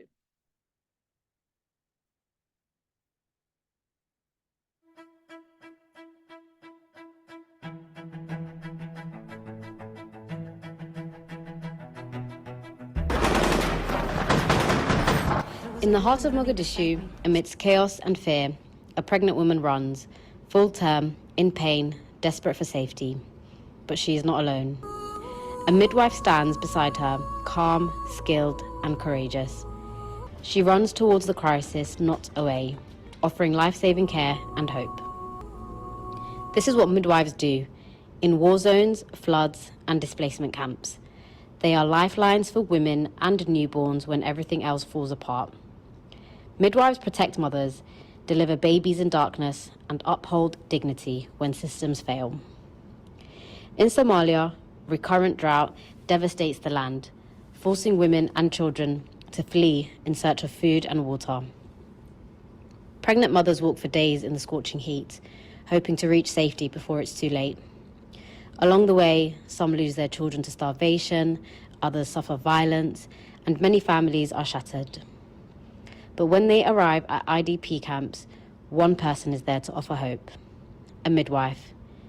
Amid loss and trauma, midwives stand as the lifeline, providing life-saving care, delivering babies with dignity, treating malnourished mothers, and offering GBV services to survivors. In Somalia, floods arrive without warning. Torrential rains flood rivers, turning the land into a sea of destruction. Homes are submerged, fields washed away, and families displaced. In the darkness of night, a mother goes into labor, trapped in her home as water pours in. But a midwife arrives, calm and determined, bringing life in the midst of the storm. She delivers babies in the dark, pulls newborns from rising waters, and saves mothers at risk, even when resources are scarce. Midwives are the unsung heroes in crisis. They face countless challenges: flooded roads, dangerous conditions, and limited supplies. But they remain unwavering, delivering life-saving care when every second counts. Empowering midwives is crucial to crisis response. When we support them, we ensure they can continue their vital work, protecting women and babies in the darkest of times. Midwives, empower them to save lives in every crisis.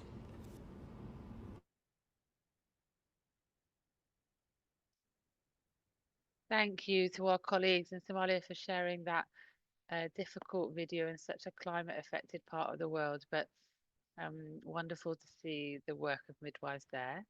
And now we are going over to Haiti to see our Midwifery Association there.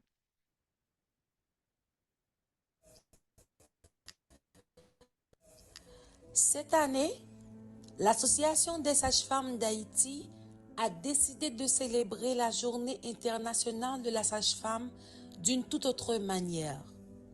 Sage-femme, indispensable dans chaque crise, est le thème international retenu cette année pour démontrer le rôle crucial que jouent les sages-femmes dans les situations de crise humanitaire. Nous, les sages-femmes d'Haïti, compte tenu du contexte dans lequel nous vivons, un contexte de crise sécuritaire chronique où beaucoup de femmes ont dû s'enfuir de leur maison pour se réfugier dans des camps, où beaucoup d'hôpitaux ont été incendiés et vandalisés, réduisant encore plus l'accès aux soins de santé sexuelle, reproductive et maternelle à nos femmes et nos filles. Pour marquer notre présence et notre appui à notre communauté, l'ASFH a organisé en cette date du 3 mai 2025, à l'occasion de la Journée internationale de la sage-femme, une journée porte ouverte de cliniques mobiles offrant des soins de santé gratuits en consultation prénatale, gynécologique, dépistage de lésions précancéreuses du col et de planification familiale, particulièrement aux femmes déplacées résidant dans des camps de réfugiés. Pour débuter la journée, des séances d'éducation de masse ont été organisées sur les signes de danger durant la grossesse, l'importance du dépistage de lésions précancéreuses et de la planification familiale. Des médicaments ainsi que des kits d'hygiène et de dignité gratuits ont été offerts, une manière de faire comprendre à nos femmes que nous, les sages-femmes haïtiennes et haïtiennes, nous sommes prêts et disposés à nous mettre de leur côté et de faire face à cette crise chronique ensemble, car nous sommes incontournables dans les interventions autour des contextes de crise humanitaire. Sage-femme pour femmes. A décidé de célébrer cette année avec le thème Sage-femme indispensable de chaque crise, d'organiser une journée de clinique mobile pour les femmes déplacées de la commune de Delma à Port-au-Prince, capitale d'Haïti. Aujourd'hui, on est samedi le 3 mai, on est vraiment en activité, on reçoit beaucoup de femmes enceintes, de femmes qui viennent se dépister pour le dépistage, pour le cancer du col. Au niveau de l'Association des sages-femmes d'Haïti, cette journée est vraiment importante pour nous. D'autant plus que nous avons ce thème qui correspond particulièrement à une situation que nous vivons depuis plusieurs années en Haïti. Et nous, les sages-femmes, nous voulons montrer au monde entier et particulièrement en Haïti que nous sommes indispensables et incontournables dans la crise que nous vivons en Haïti, qui a un impact vraiment considérable sur la santé sexuelle, reproductive, maternelle et néonatale. Merci. Sage-femme est indispensable dans chaque période de crise.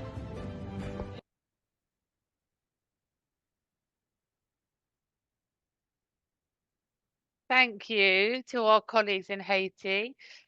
Really great to see what they've been up to.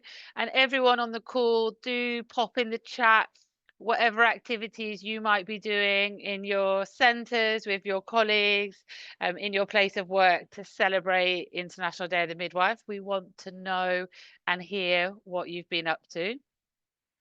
So before the next section of today, where we're going to go to an expert panel discussion on midwives' role in humanitarian settings, we're just going to run through another Mentimeter to have a chat about what your thoughts are on these topics.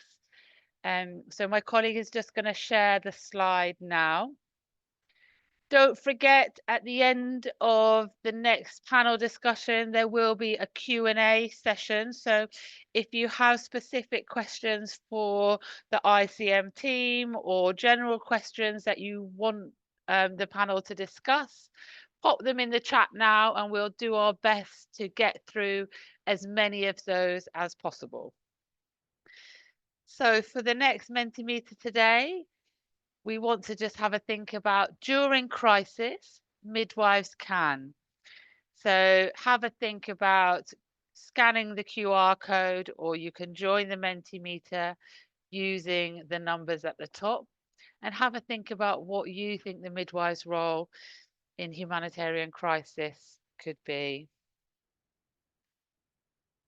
So a few people just not in already. It's a bit of a different format for how it's displayed, isn't it? So I'm thinking that that's at least the majority of the people thinking that midwives cover all of these aspects in a crisis.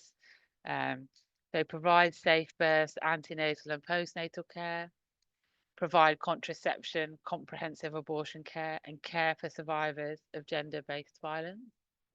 Support breastfeeding, ensure newborns receive safe, clean and reliable nutrition. Educate and prepare communities with the knowledge and the tools that they need to stay safe and healthy during emergencies. And as you can see, you know, huge amount, a range of roles that midwives cover during a crisis. And that's why it's absolutely critical that we're involved in all stages of this. So I think pretty much everyone has got this question. So maybe we'll go on to the next one, Bruna.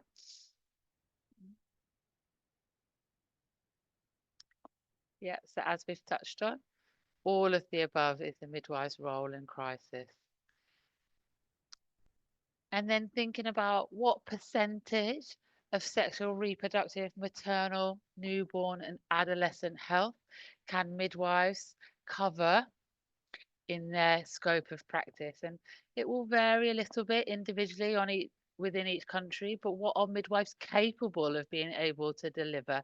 What should they be able to deliver to have the impact that we know midwives can have on maternal, newborn and adolescent health? There are lots of people going for 90%. Yeah, and that's absolutely right. Midwives are ideally placed to provide up to 90% of sexual, maternal, newborn and adolescent health, where they are supported and enabled to do so. And that's what we really want to advocate for today. So we're about to move on to our expert panel discussion. I'm going to hand over to Anna, who's going to lead us through the speakers and the next phase of the webinar. Thanks, Anna. Thank you so much, Kate, and thank you everyone for contributing this far. I'm enjoying it a lot, and I feel that there is a global community of midwives who really support each other and sending so many well-wishing and support to each other. I'm looking at the chat and I'm just overwhelmed, I have to say. It's amazing to see what you're writing to each other and how you commend each other, and I'm just very, very, taken aback by the feeling of community in this webinar. It's truly an International Day of the Midwife when seeing all this. It is an honor for me to welcome you to the next session, which is a panel to discuss a little bit into the future, if you might say so. We have heard throughout the event, in times of conflict, natural disasters, and health emergencies, that midwives are often the first and sometimes the only healthcare provider upholding the health and rights of mothers and newborns. And yet we know too often they are left out of the planning and the decision making. So that needs to change. So now we are going to explore a little bit how midwives can be included in every step of emergency preparedness and response, from policy development to frontline action. We have heard a lot already, but we want to step up that even further. We will now hear from global leaders and experts pushing for a systemic change. And it's not only about recognizing midwives' contributions, it's about ensuring that midwives have the resources, the support, and the protection to lead in times of crisis. I'm going to welcome some great speakers here with us today, and I'm going to let them introduce themselves one by one, just a half a minute. And I'm going to start off by welcoming Faye Callahan with us. Are you here, Faye? Hi, thanks, Anna. So I'm Faye. I trained in the UK as a midwife, and I also have a public health master's in sexual and reproductive health. In the UK, I've worked as a home birth midwife, as well as in hospitals and for the UK government on sexual and reproductive health policy. But in terms of crisis situations, I've worked in the Rohingya refugee camps in Bangladesh with our lovely colleague Roxana, who spoke earlier, in Libya in the aftermath of the flooding in 2023, and in Gaza during the current conflict. I'm currently working as the Sexual and Reproductive Health Advisor for the International Committee of the Red Cross based in Nairobi. Thank you so much, Faye, and welcome on board. It's really nice to have you with us today. Then I'm going to call for Maja Agasus. Are you there, Maja? Yes, thank you, Anna. Thank you, everyone. So my name is Majda. I am, let's say, a very advocating and passionate sexual and reproductive health and right with a midwifery background. Realizing at very early stages that making sure providing comprehensive sexual and reproductive health care needs to be coupled with more capacity and knowledge. I also have master's degree in public health, which make sure and enable me to have a global vision. I had the chance and the honor to serve and work in more than 15 countries in both crisis and development context for the past 14 years. I'm very glad to be part of the panelists today and to be part of our larger community of midwives. Over to you, Anna. Thank you so much, Maja, and welcome on board as well. Next, over to Pascal Alte from WHO. Are you here, Pascal? I am indeed. Wonderful. Hello, everyone. My name is Pascal Alte, and I'm the director of the WHO Department of Sexual and Reproductive Health and Research, and the director of the UNDP, UNFPA, UNICEF, WHO, World Bank Special Program on Human Reproduction, based at the WHO headquarters in Geneva. I want to absolutely celebrate the wonderful work of the midwives who have shared their experiences today. I didn't think I'd be able to stay for the whole afternoon, but once I put my camera on, and I joined in, I couldn't be diverted. So congratulations. And while I have not delivered a baby in about 30 years, I remain deeply proud to call myself a midwife. It was my first profession, and it continues to shape how I see and engage with the world in everything I do. And I look forward to joining the discussion this afternoon. Well, thank you, Pascal. That was really nice, and welcome. Very, very nice. Over to you, Fausia. Are you there? I am. Thank you, Anna. And thank you to the International Federation of Midwives for bringing us together around this, really critical and significant issue. Good morning, good afternoon, good evening to everybody who's online, and greetings from a rainy New Jersey. Anna, you mentioned you have a panel of experts. So I have a confession to make. I am not an expert on midwives. I'm more of an observer, and anyone who observes midwives cannot help but be an admirer of the midwives. So I'm in my capacity as an observer and admirer of midwives. I'm the Associate Director for Health at UNICEF's headquarters, and I currently oversee our work on maternal, newborn, child, and adolescent health. In my past roles, several years ago, I led UNICEF's work on health in humanitarian settings and emergencies, working with all of our L3 and L2 emergency countries. I've also had the opportunity and privilege of leading UNICEF's health and nutrition program in Yemen during the first 3 years of the still ongoing conflict, and also had the honor of leading UNICEF's health program in Afghanistan during the first 2 years of the transition that took us from an internationally recognized government to the current Taliban administration. And sadly, I have seen the lack of inclusion of midwives in emergency preparedness and response time and again, but I've also had the privilege of seeing firsthand in the field how midwives rise to the occasion and do incredible life-saving work in emergencies, even when they have not been part of the planning for emergency response. So I'm honored to be here and looking forward to sharing my limited insights, but learning from the panel members. Thank you so much, Fauzi. And I think really there is a great point just to say that we need to work together, and that's what we do. And thank you so much for sharing that inspiration from the field directly. Over to you, Tomoko. Are you there with us? Yes, I am, Anna. Thank you. Good evening, good afternoon, everyone, and so honored to be invited to be part of this panel. With everyone else, I do celebrate midwives on this International Midwifery Day. So I'm Tomoko. I'm the Regional Director for IPPF, the International Planned Parenthood in East and Southeast Asia and Oceania. I'm also supporting South Asia now, so I support 31 member associations across these sub-regions. IPPF is a federation of member associations, so sort of similar to the International Confederation of Midwives. We have locally owned national organizations as member associations, and I'm looking forward to the conversation today with all of you. Thank you so much, Tomoko, and welcome on board. It's very nice to have you here, and working together is again very important. We have to unite. And over to Nihal. Are you there with us, Nihal?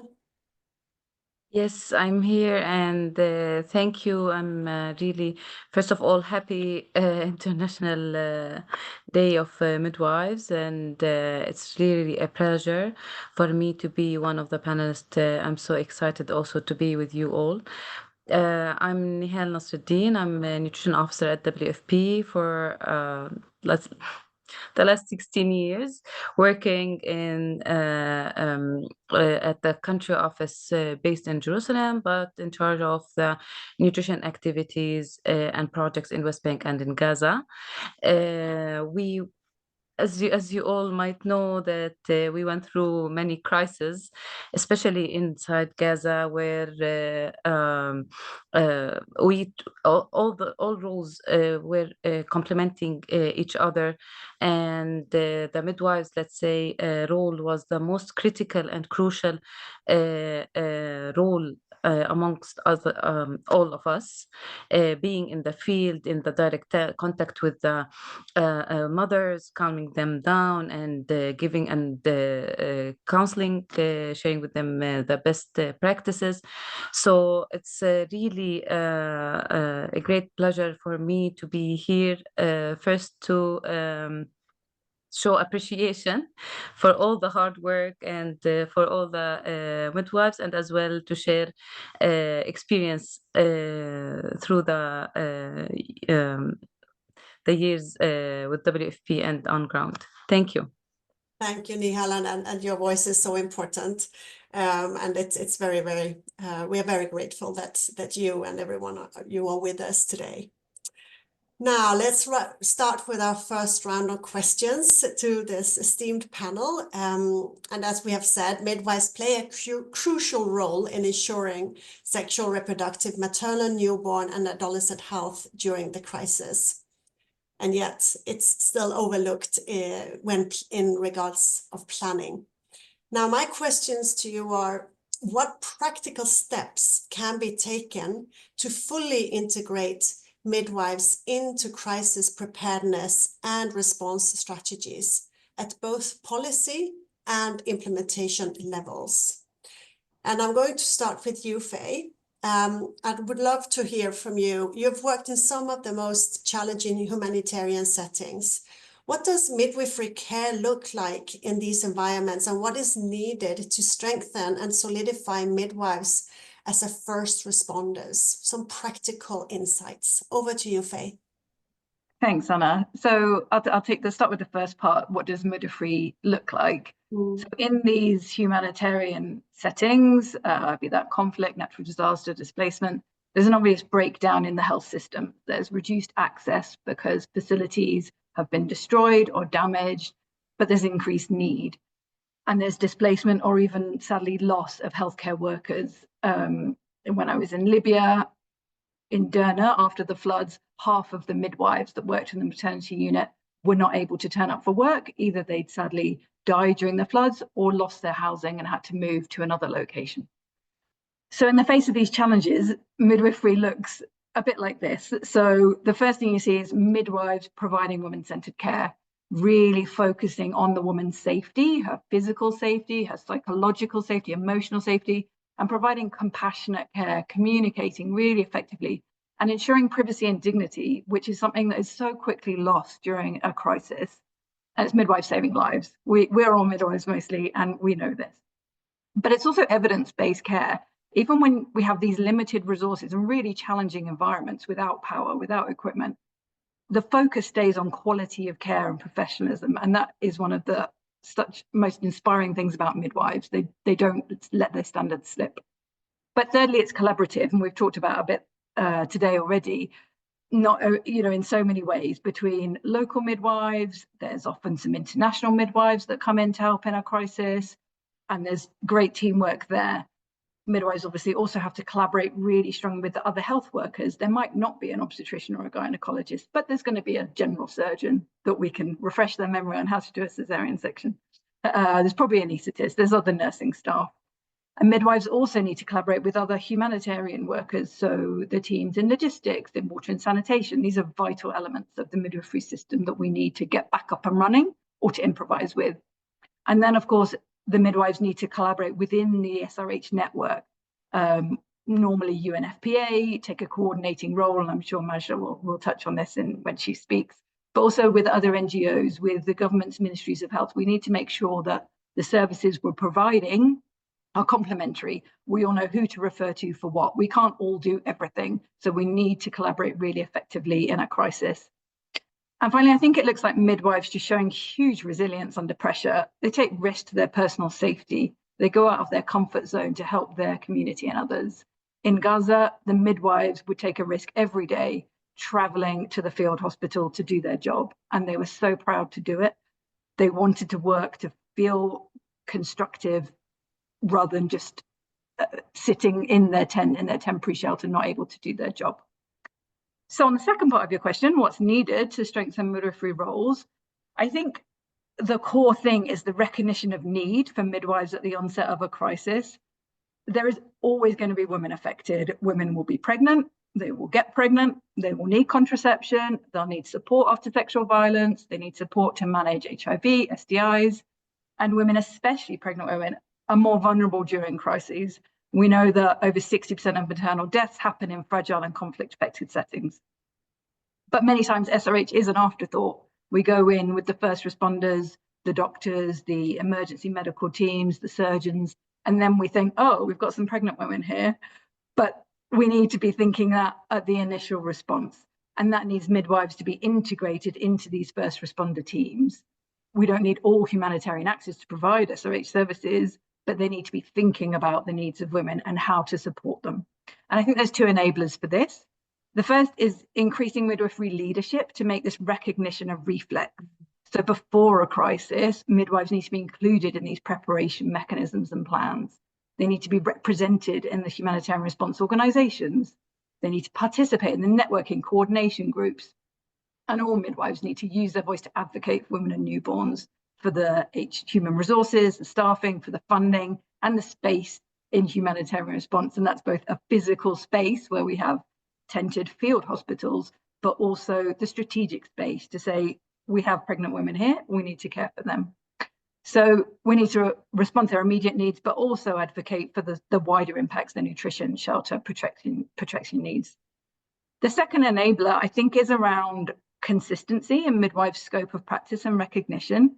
As we saw in the quiz, midwives can attend to 90% of SRH needs, but quite often they don't, or they're not enabled to.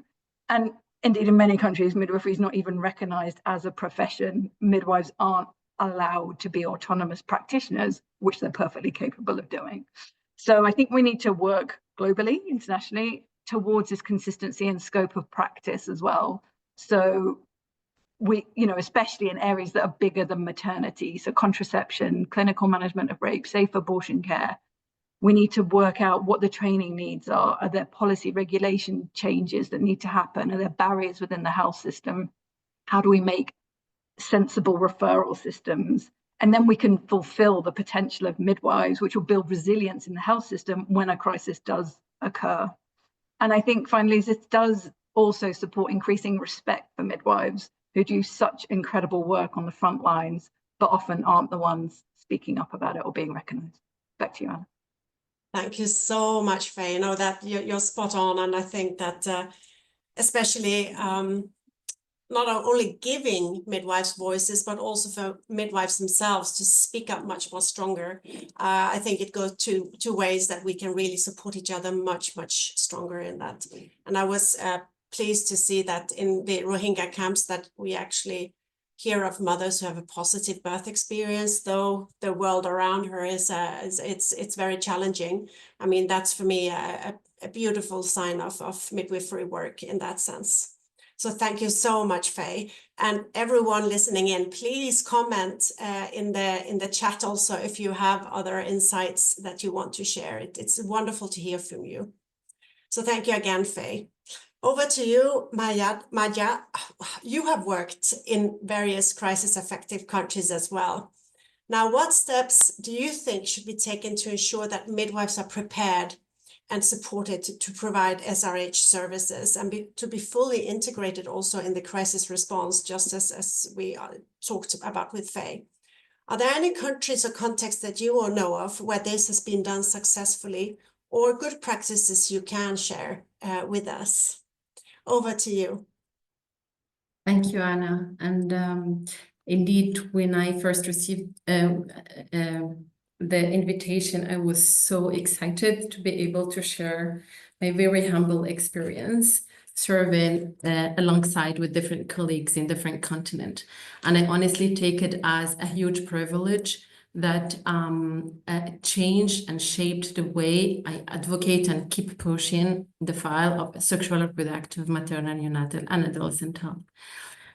I mean, I cannot not echo what it has been said. The reality is midwives are often find themselves alone, providing the full spectrum of sexual reproductive, maternal, neonatal, and adolescent health.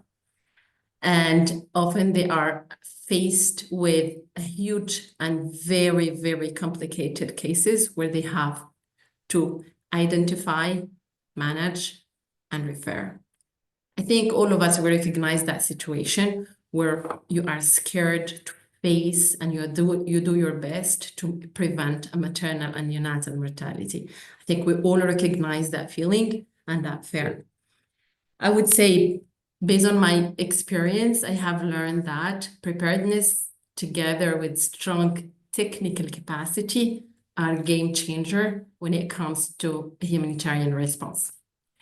I think enabling midwives to be able to perform and to provide the quality, and I insist on equality because as Faye said, sometimes by de facto, the fact of finding ourselves in humanitarian context, we might be a bit negotiating the quality, which is unnegotiable. Quality, life-saving, sexual and reproductive health services.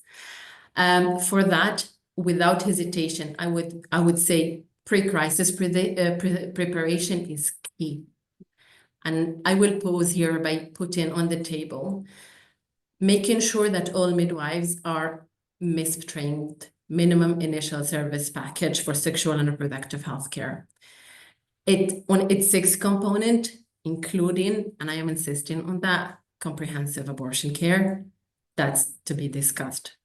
It is very important to have midwives that they are MISP trained, MISP competent, and ready to deploy the different component.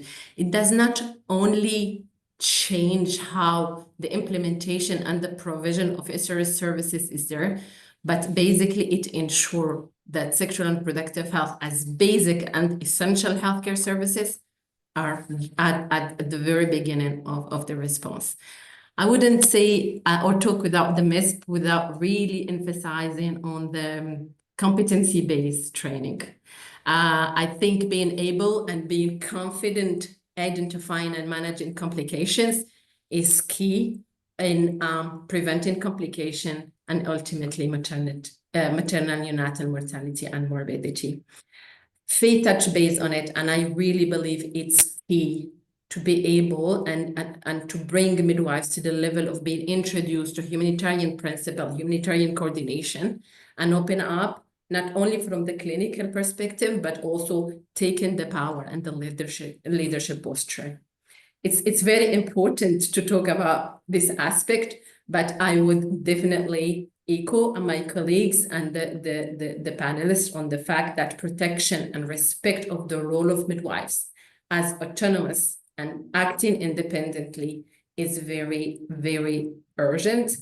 And the fact of valuing the role is necessary to enable them carry on to the best of the profession, not only clinically speaking, but also when they are taking leadership position, and to not look at them only as delivering baby, but they are real actors and heroes when it comes to sexual, reproductive, maternal, neonatal, and adolescent health. Again, involving them at all stages. I believe involvement of midwives should be all the way from national, regional, but also facility or project-based. Having midwives sitting at the table since the early stages, conceptualization, planning, making sure that they are having their contribution, allow sexual and reproductive health services to be present at the core response and not fall in the cracks, which sometimes it happens, but also they know the needs of individuals and community, and having them part of that discussion will bring absolutely a well-tailored response that will provide the community and the individual with their needs. I cannot talk a lot about building up and in emphasizing on technical capacities, on knowledge, on training, without highlighting the enabling environments.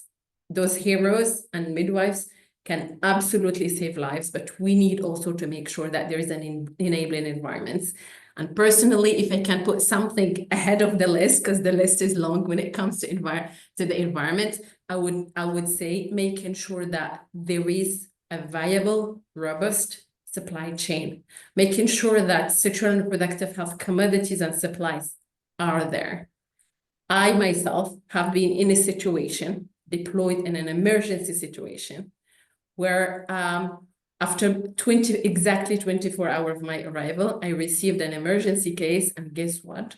Supplies were not ready. Human resources were at the site, supplies were not, but thankfully we managed to be there. And I say it, thankfully we managed to save lives because of the presence of reproductive health kits, interagency reproductive health kits. Big shout out for that. I think this, for me, a kind of basic to pave the way and to give them at least the tools to be able to perform to the best of their ability.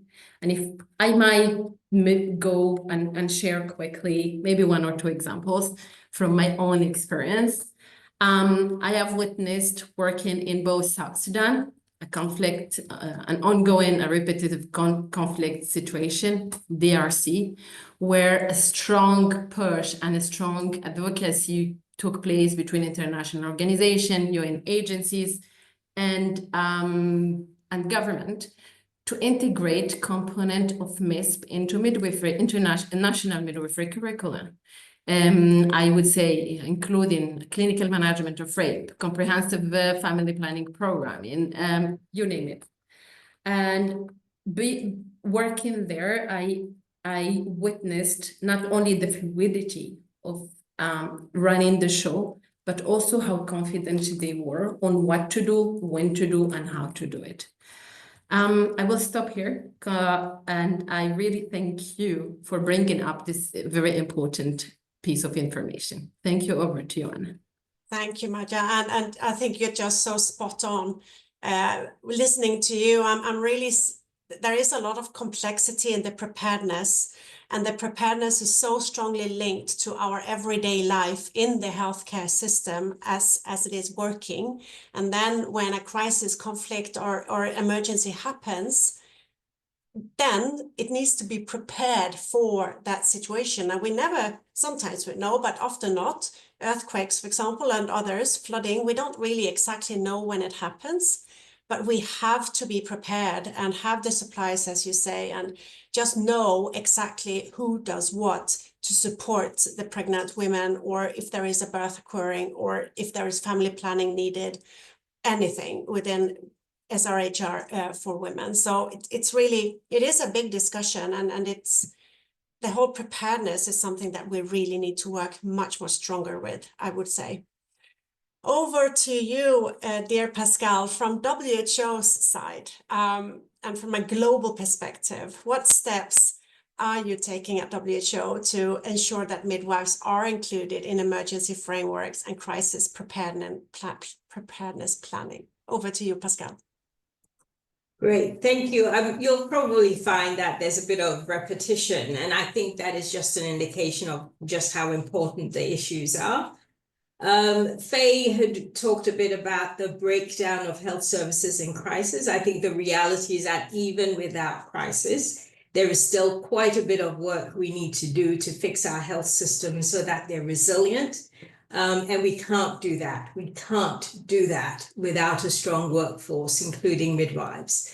So just very quickly, we released the latest report on maternal mortality last month. And exceptionally, we looked at the humanitarian emergencies, and the data showed just how dangerous it is to be a pregnant woman living in these fragile settings. Nearly 2/3 of global maternal deaths now occur in countries affected by fragility or conflict. And for women in these settings, the risks are staggering. A 15-year-old girl faces a 1 in 51 risk of dying from a maternal cause over her lifetime, compared to 1 in 593 in more stable countries. And we have obviously examples of specific countries where this happens. So in the chaos of conflict, priorities become painfully clear. And so whether the emergency is political, environmental, or economic, one truth does remain, that as health systems collapse under the weight of crises, girls still become pregnant, some by choice, many not. People still love, still hope, and still have sex. Still have sex, guys. Still conceive. Women still go into labor, and they still give birth. And we see this across the world in every emergency. Sexual and reproductive health needs do not pause. People still seek contraception. Women still experience miscarriages. Girls still face sexual violence, and births do not wait for stability. And yet, time and time again, emergency response plans are written without SRHR at the center. And midwives, those with the exact expertise needed to respond, are left undervalued, under-resourced, under-recognized, and overburdened. This is not a professional oversight. It is a structural failure, one rooted in social hierarchies and gender norms that tell us that some forms of care matter more than others, that some titles deserve more respect, more pay, and more voice, and it is a dangerous fiction. And the evidence is clear that midwives save lives. I've heard that all through this afternoon. The best outcomes are achieved when the same midwife or team of midwives provides care throughout pregnancy, childbirth, and the postnatal period. This continuity builds trust and respect, offering a personalized and consistent experience for women and their families. Midwives hold the fabric of maternal and newborn health together, especially in the most fragile settings. So from a global perspective, going specifically now to your question, WHO is taking a comprehensive, multi-level approach to ensure that midwives are meaningfully integrated into emergency frameworks and crisis preparedness planning. This is the plan, recognizing their critical role. So there are 5 key strategies. 1 is embedding midwifery in global health policy and guidance. The 2024 Midwifery Models of Care Initiative represents a significant advancement in global maternal and newborn health strategies. It provides a comprehensive approach to reorienting health systems towards midwife-led care, emphasizing continuity, personalization, and integration within primary healthcare frameworks, and in alignment with the Astana Declaration. So it is absolutely now integrated in the way that we think about health systems. It outlines a rights-based, evidence-informed framework, including in emergencies. Research indicates that universal access to midwifery care could prevent over 60% of maternal and newborn deaths and stillbirths, potentially saving 4.3 million lives annually by 2035. These models are designed to be adaptable across settings, including home, community, and hospital environments. They are effective in both public and private sectors, resource-limited areas, emergencies, and humanitarian crises. This adaptability ensures that care is accessible, equitable, and relevant across different cultural contexts, ensuring midwives provide respectful, continuous care across the reproductive journey. And the initiative is supported by a coalition of over 100 stakeholders, including UN agencies and professional associations, ensuring a unified and comprehensive approach.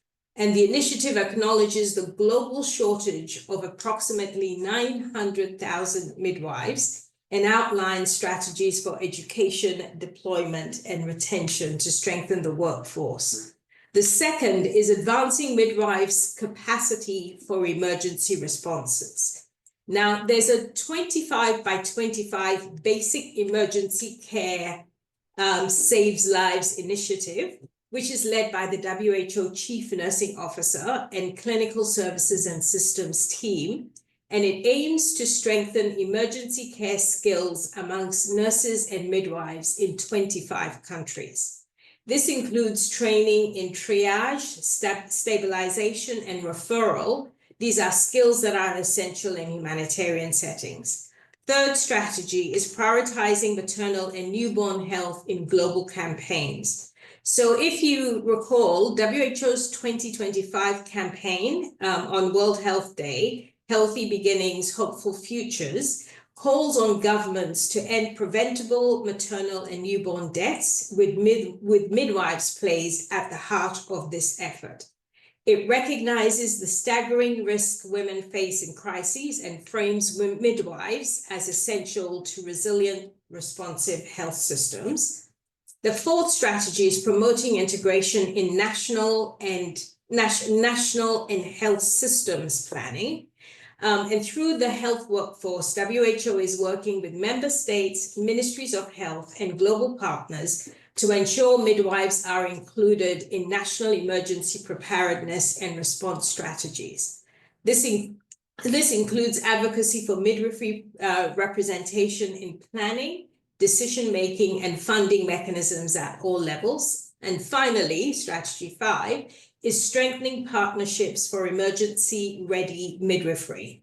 WHO is collaborating with academic institutions, NGOs, and multilateral partners like UNFPA to support midwifery education, deploy midwives in emergencies, and ensure regulatory and legal environments to support their work. And this partnership approach is essential for achieving universal health coverage and health systems resilience, really trying to take as comprehensive an approach as possible. WHO is proud to honor midwives, not only with words, but with policy protection and investment. We will continue to embed them in our emergency systems and elevate them in our professional hierarchies. But we need to collectively make it impossible for any crisis response to proceed without their leadership. And I say this as a midwife and with all the earnestness of working in this organization, that it is amazing that we have come, I mean, this time 20 years ago, 10 years ago, to talk about midwifery as key to health systems would not have happened. So it may sound like blah, blah, blah for now, but it is progress and we are getting there. And as long as we have champions, we will continue to move this agenda forward. Thank you. Huge thanks, Pascal, and I could not agree more. I've been in this business myself for 15 years, and though at times you do get a bit saddened of what's happening, things have changed a lot already, but we have a lot more to do, for sure, but definitely, most importantly, we have a lot of evidence, and that helps in our collaboration and in our joint efforts to improve midwifery care for everyone, everywhere, at any time. Thank you, Pascal. Very appreciated. Now, Faustia, over to you, because UNICEF play a vital role both in long-term health system strengthening and emergency response.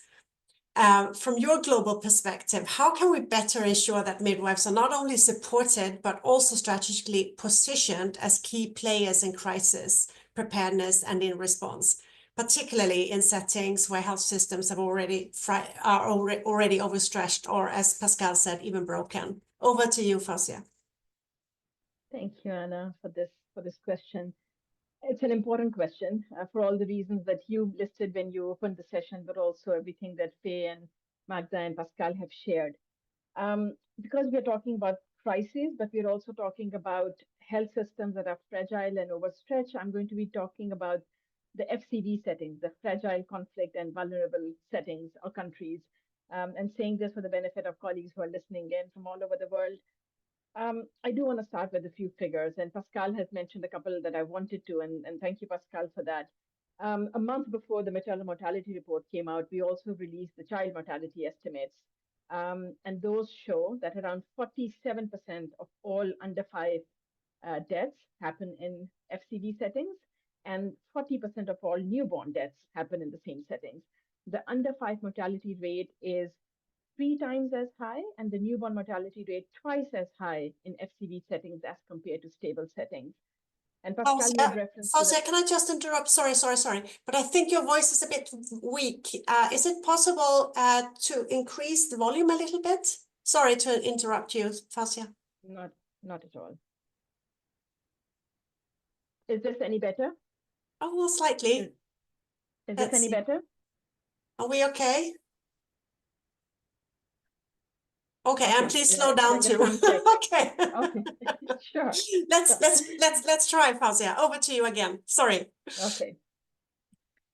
And then Pascal mentioned the really dire situation of maternal mortality in the FCV settings, and the 37 countries that are labeled as FCV countries or have FCV settings within them, they account for around 25% of live births globally, but they account, as Pascal said, for over 61% of maternal deaths. And then we're talking about a maternal mortality rate of around 504 for 100,000 live births in conflict settings, around 368 in fragile settings, compared to less than 100, around 99 for stable settings. And hence the immense importance of health workers who focus on RMNCH, and within that group, midwives are probably, not probably, undoubtedly the most important cadre of health workers. The second thing I want to mention is we're also facing a massive human resource constraint. There's a crisis of human resources for health generally, but even more so in FCB settings. WHO recommends a minimum of 4.45 health workers for a population of 1,000. And we know that in most of the low and middle income countries, we are talking about less than 2, around 1.5 health worker per 1,000 population. But although we don't have data for all the FCD settings, we have it for some of the countries. And in some of these countries, the health worker to population ratio is 0.1. 0.1, can you believe it? 0.1 health worker per 1,000 population. So in a situation like that, to be making plans, to be preparing for emergencies while missing out such an important cadre of workers, the community midwives and the midwives at the health facilities, is just such a massive missed opportunity. And we're all really happy to see that over the last 10 years, there's been a very consistent improvement in involvement of midwives and midwifery associations in preparedness and response, but it is not nearly where it needs to be.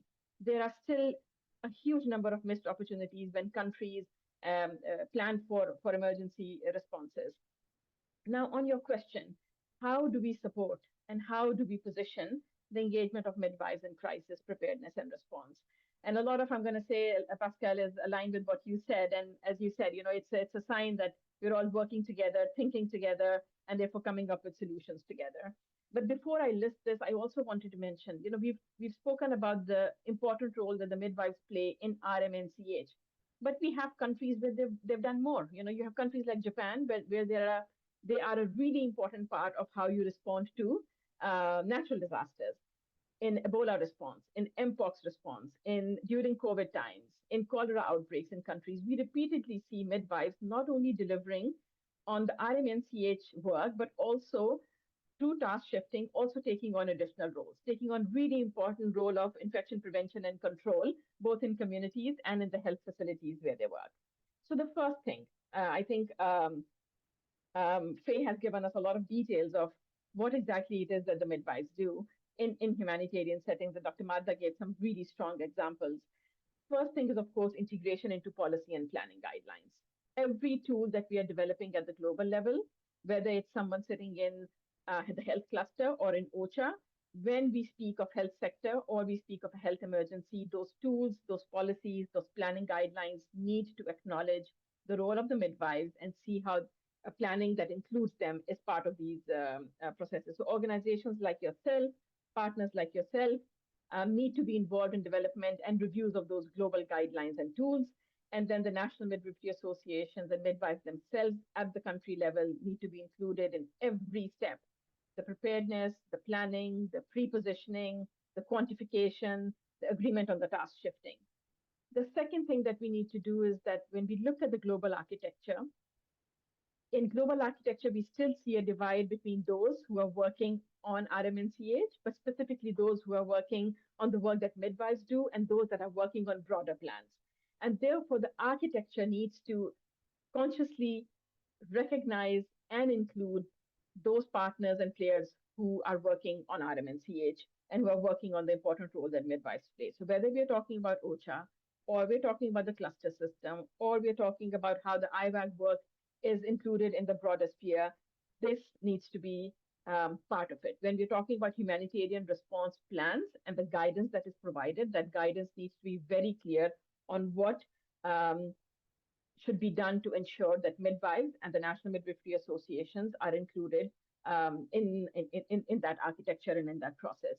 The third thing, and enough has been said about this, is on the training and the capacity building.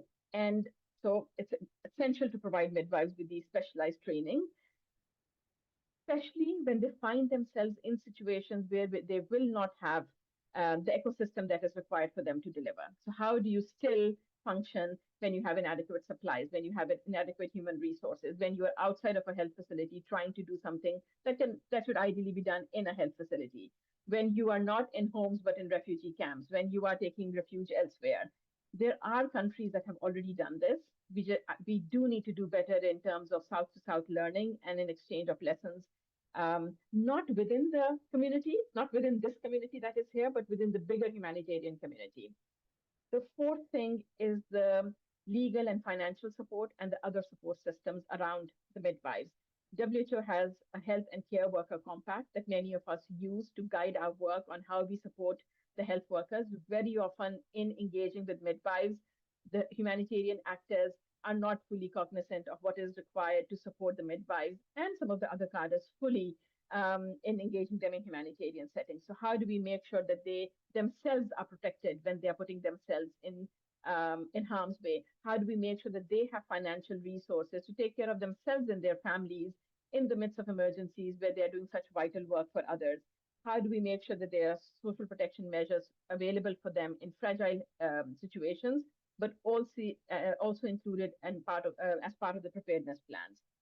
The fifth thing is very often when we're talking about community-based interventions during emergencies, we're thinking of community health workers, community health volunteers, maybe we're talking about outreach workers, and midwives are not seen at the forefront of that work, which is a huge missed opportunity as well, because midwives are such an important part of bridging that gap between households and communities and the health facilities. And therefore a recognition that they are very much part of the community platform and the community-based architecture for delivery of routine health services, but more so in times of fragility and in times of crisis. And finally, and one of the earlier speakers mentioned this as well, that we now have a lot of champions. We still have a long way to go. We do have a lot of champions. Our champions mostly are from within our community. We need to make sure that those champions come from the broader humanitarian, broader emergency response community as well. I was chatting with the panelists and saying that very often we're talking about panels where all panel members are men. And then we say those are the worst panels. We are a panel with all women. Is that a win? Or is that the men are not engaging as much as they should in this area of work, and that's why they're absent? I don't have an answer to it, but I just wanted to bring it up. I do have a couple of minutes, and so I want to share just two more things, Anna, Yes. And colleagues who are listening in.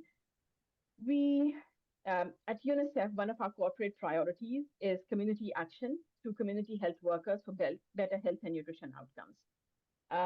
We have some very ambitious targets, one of which is to help Africa put 2 million community health workers on the continent to meet the target. Right now, they have less than 50% of the target.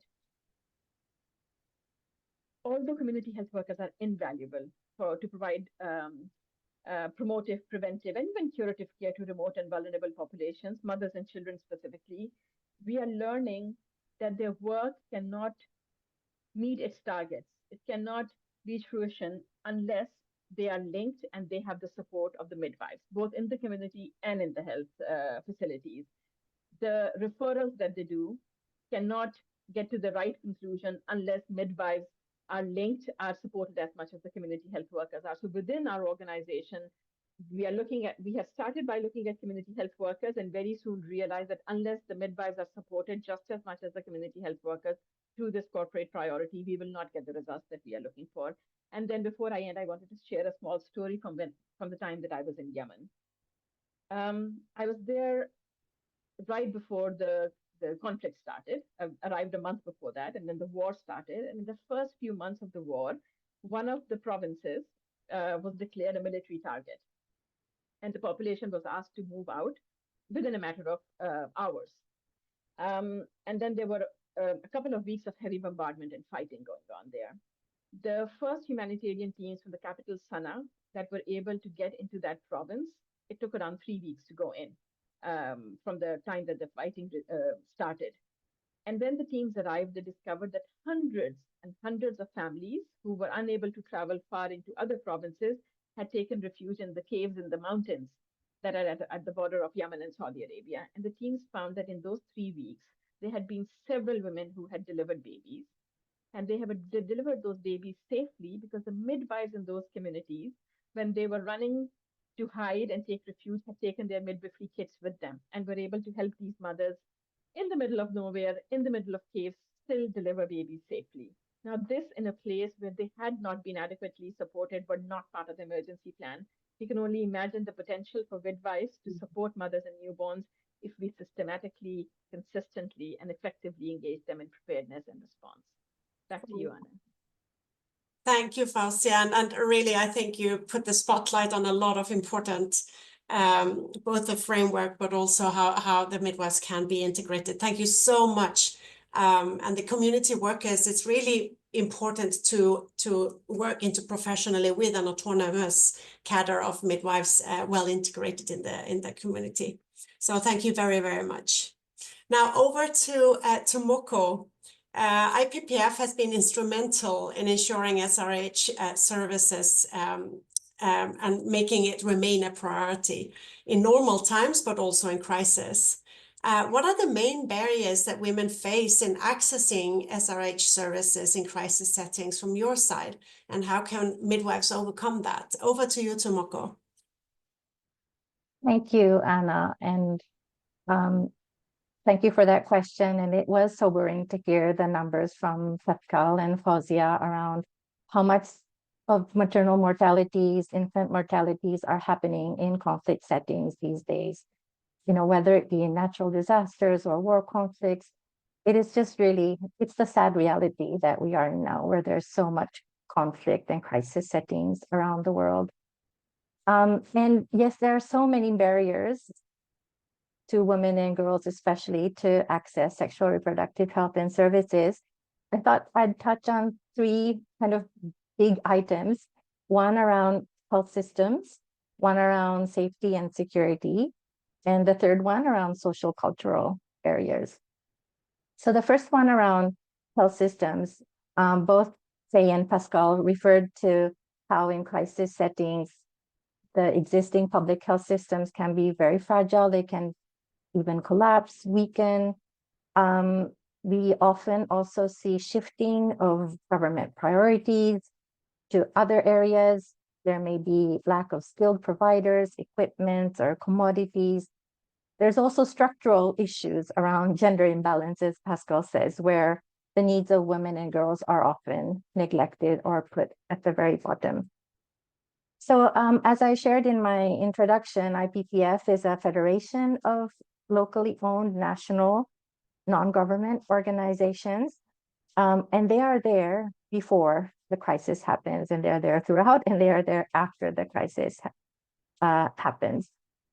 And when there is a breakdown or collapse, or even just the weakness of public health infrastructure, it is really important to have alternative mechanisms like IPPF member associations or other non-government organizations who work with midwives and can fill the gap. So I can give you a few examples, like when a massive earthquake hit Vanuatu towards the end of last year, there was a state of emergency declared, the airport was closed for 7 days. There was an immediate strain to the public health system. So our member association, the Vanuatu Family Health Association, who already had locally hired midwives as part of their health cadre, immediately deployed midwives to 3 health facilities outside of Port Vila. They also coordinated with UNFPA and the government to ensure that we had midwives in different locations so as not to duplicate with the government. So through this collaborative midwife scheduling, they were able to serve 486 clients. They provided 933 antenatal care services and distributed 105 clean delivery kits. So this is just an example of how non-government agencies can help to couple and overcome barriers of access in emergencies. And another is, for example, our member association in the Philippines. So when COVID happened, the pandemic struck, all the public health and government facilities shifted like 180 degrees to COVID. Everything was COVID. All the other non-essential, as they would deem, services were diverted elsewhere. So then where do they turn? They turn to the non-government organizations. So a family planning organization of Philippines, FPOP, then became the hub to provide antenatal and postnatal care. They also provided support to people living with HIV/AIDS. So in this way, we can partner very well together with the existing government health systems. And the other is around safety and security. So we it was mentioned also by other speakers that in conflict situations, we do see heightened risks of sexual and gender-based violence. Also, there's more challenges in actually accessing health services if there's conflict.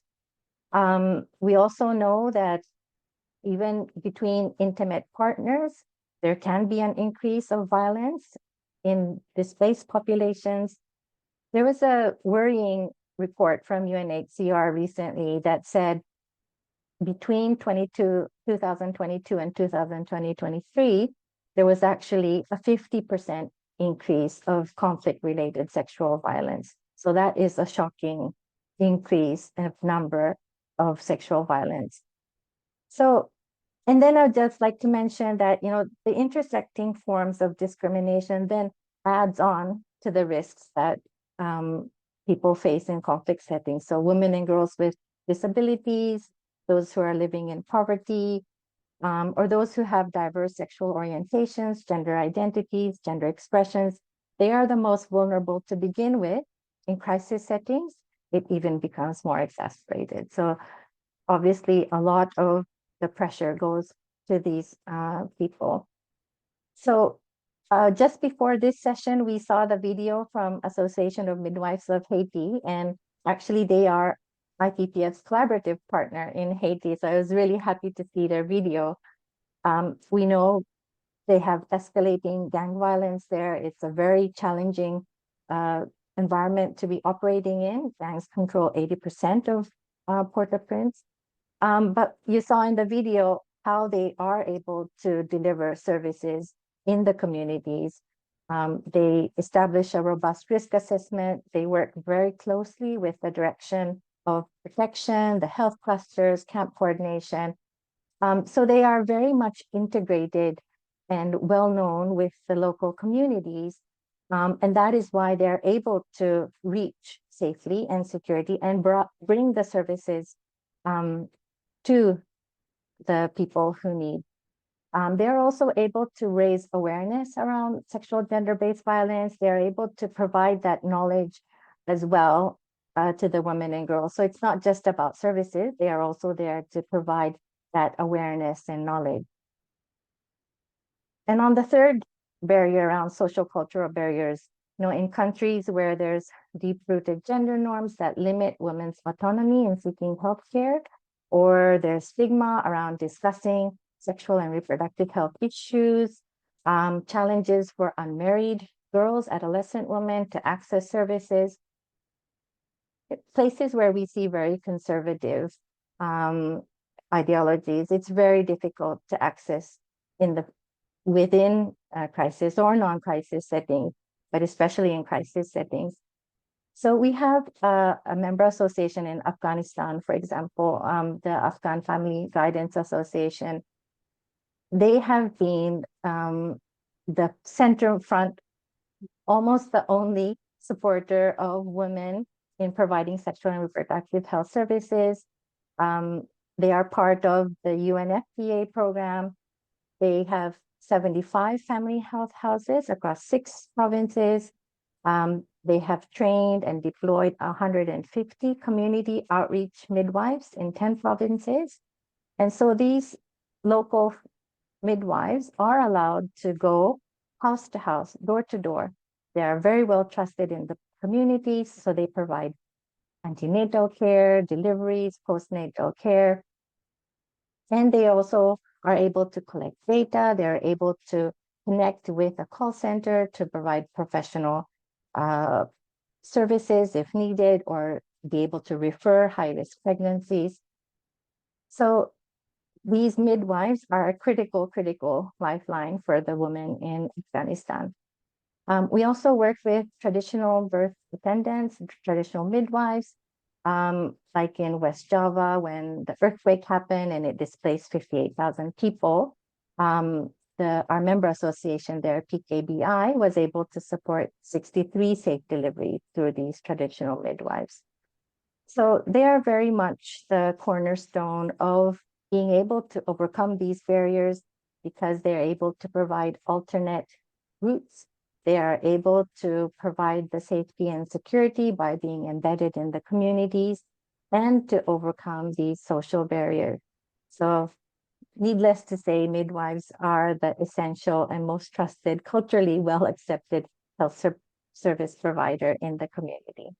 Huge thanks, Tomoko, and thank you also for bringing up Afghanistan situation. It's really a critical situation there as ongoing.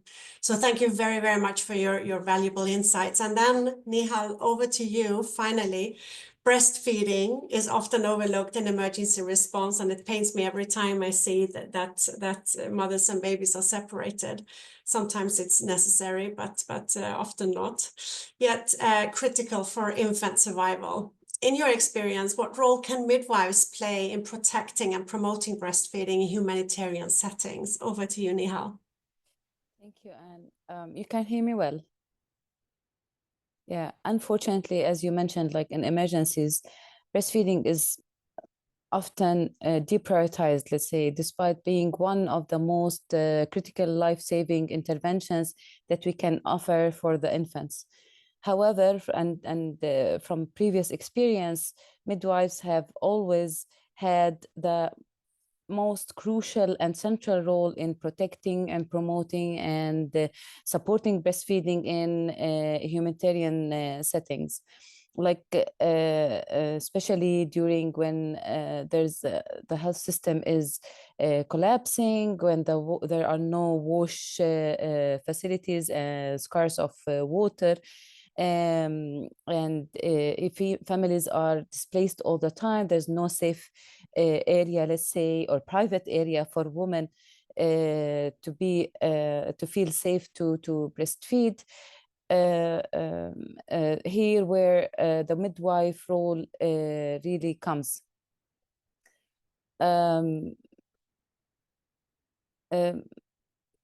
Like the breastfeeding, as I mentioned, like it is the only safe and reliable source, especially of nutrition and immunity for infants. Midwives are frequently the first, as mentioned by most of the panels, but here I'm trying to shed light at a very important role also the midwives are playing in maintaining and also promoting and advocating for breastfeeding. They are most of the time the first and sometimes the only health professionals a mother encounters in such circumstances. They are uniquely positioned to advocate against the unnecessary and dangerous use of infant formula, especially that it is in certain harsh conditions are uncontrolled. And when there's no clean water or container or hygienic conditions for preparation of formula. Midwives also identify and protect breastfeeding pairs, as you mentioned, Anne, ensuring mothers and babies are not separated. And they act as critical gatekeepers against the inappropriate distribution of breast milk substitutes, in line with all the global operational guidance, especially on infant and young child feeding in emergencies. But midwives, their role doesn't stop here. They also provide skilled hands-on lactating support, helping mothers overcome stress-induced breastfeeding difficulties, offering real lactation because and support, especially who stopped breastfeeding and lactating, and even advising on non-biological caregivers because sometimes, unfortunately, infants or young children are separated from their mothers, on safe feeding options in the most fragile cases. They also offer trauma-informed emotional support, which is the most important for a breastfeeding mother to feel emotionally safe, at least, helping mothers cope with and bear with the grief and the displacement and all factors that can undermine their confidence to breastfeed and to continue breastfeed. This is especially and with the context in Palestine, I've seen this in action during the previous emergencies and even during the current emergency. WFP, for instance, developed posters and leaflets with key breastfeeding messages and practices, and it was only the midwives who ensured that those materials reached the mothers who needed them most, and helped actually explaining the messages with care, building the trust, and the reinforcing the good practices in the hardest of conditions, especially as mentioned by others, that they have a very strong community-based or community connections, and they are most trusted amongst others. Like even beyond the individual support, like midwives play a vital role in social and behavioral change. And just to clarify the myths, let's say, that most of the mothers have, even not in crisis situation, that if they are stressed or traumatized, that then they cannot breastfeed, or if they stopped for any reason, they cannot continue. So they play a very critical, especially who are have really the capacity in behavior change, because as mentioned, they are so connected and so close to the people. They also during the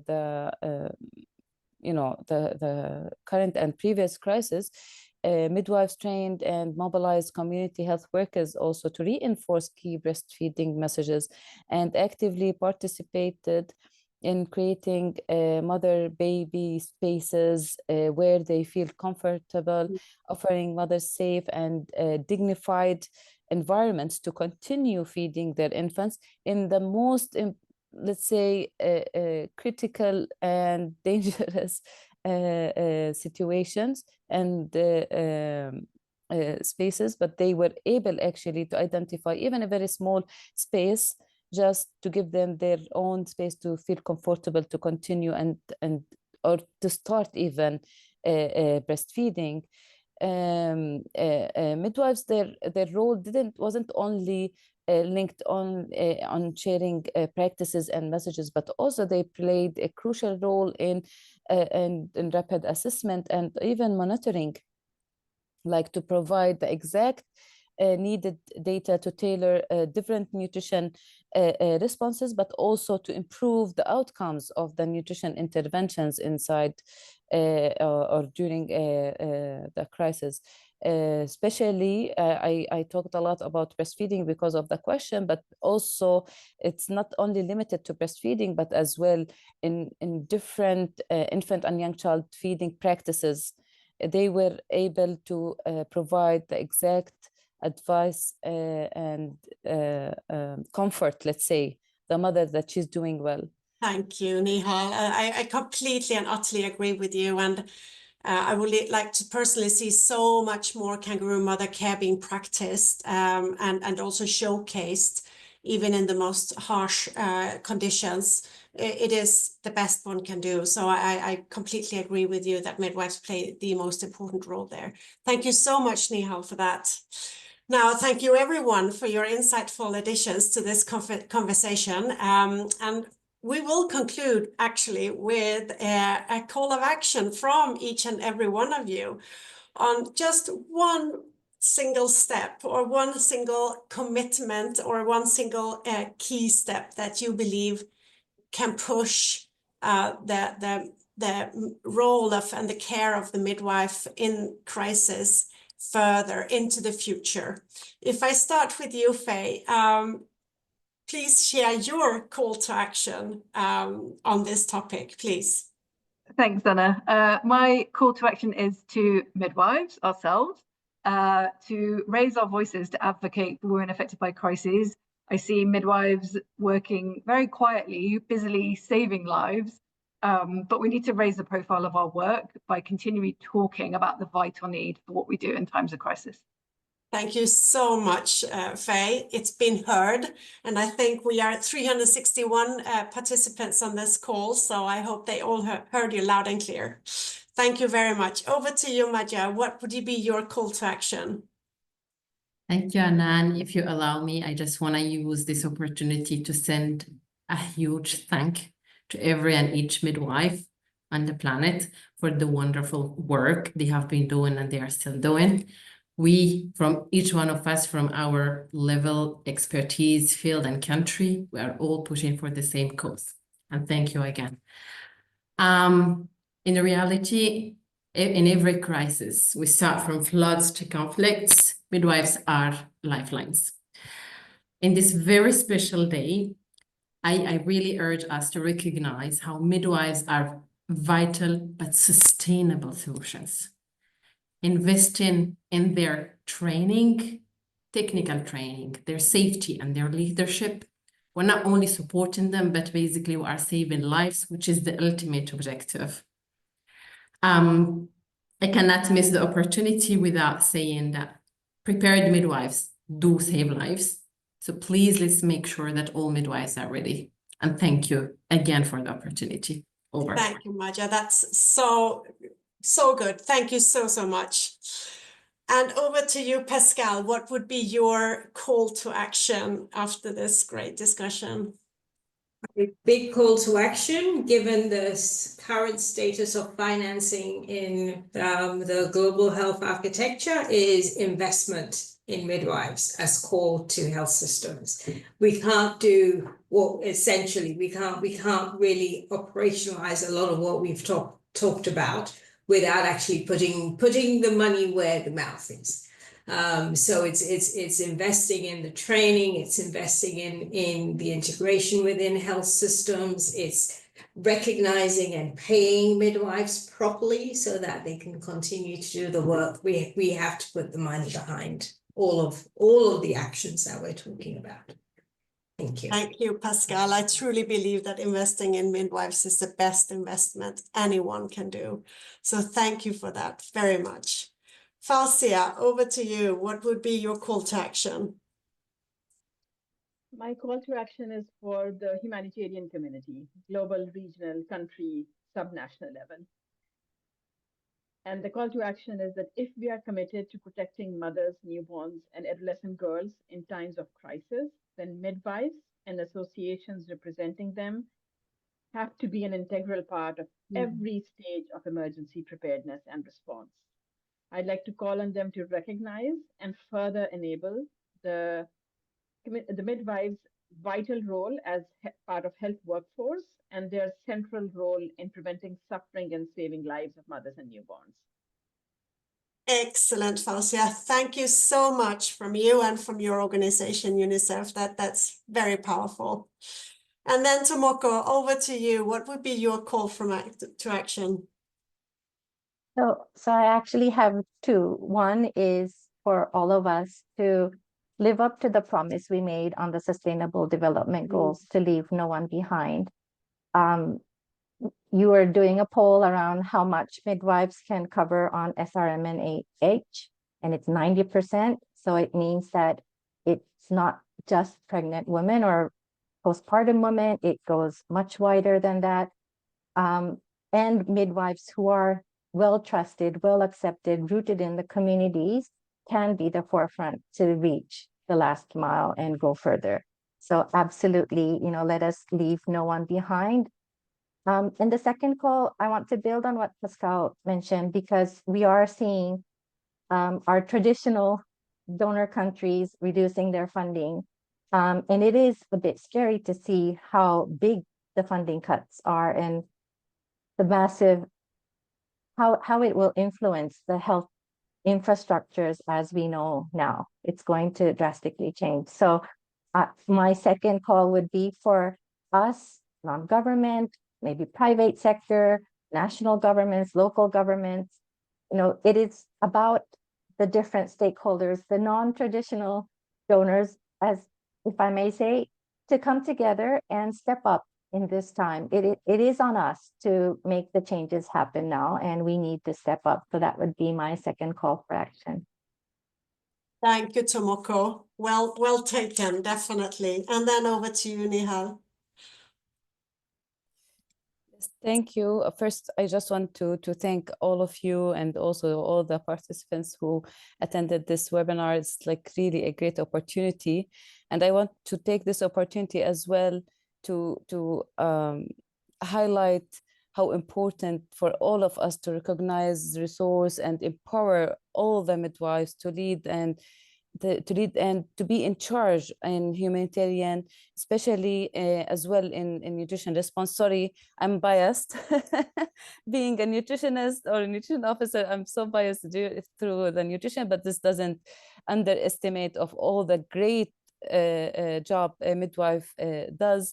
All the midwives are the bridge between the global policy and the life-saving practices. And if we are really serious about improving the child survival and the maternal resilience in emergencies, then definitely we must invest in the midwives, not only as birth attendants, but as well as a fourth line defenders for the children and maternal as well health. So thank you, and this is my call for action. Absolutely wonderful. Thank you, everyone. I heard about midwives' voices. I heard about education and training. Very important to invest so much more. Include the midwifery associations and the midwives at the table. Live up to the SDGs, very important, and provide the full scope of SRH practice. We need to unite, and we need to have more autonomous midwives in the system. The midwives are the bridges between the decision makers and the women. And finally, we need to step up. Thank you so very much, every one of you, for participating at this day, International Day of the Midwife. And from this, back to the team in the head office. Thank you. Thank you, Anna, and thank you to all of our really informative speakers today. Personally learned a lot listening to all of you, and I think you showcased such a wide range of experience that will have been so beneficial to everyone on this call today. We've now just got a short sort of 10-15 minutes for Q&A amongst the ICM team. So I've got my colleagues Niha and Steph with me today, and we are going to run through some of the questions that have been in the chat.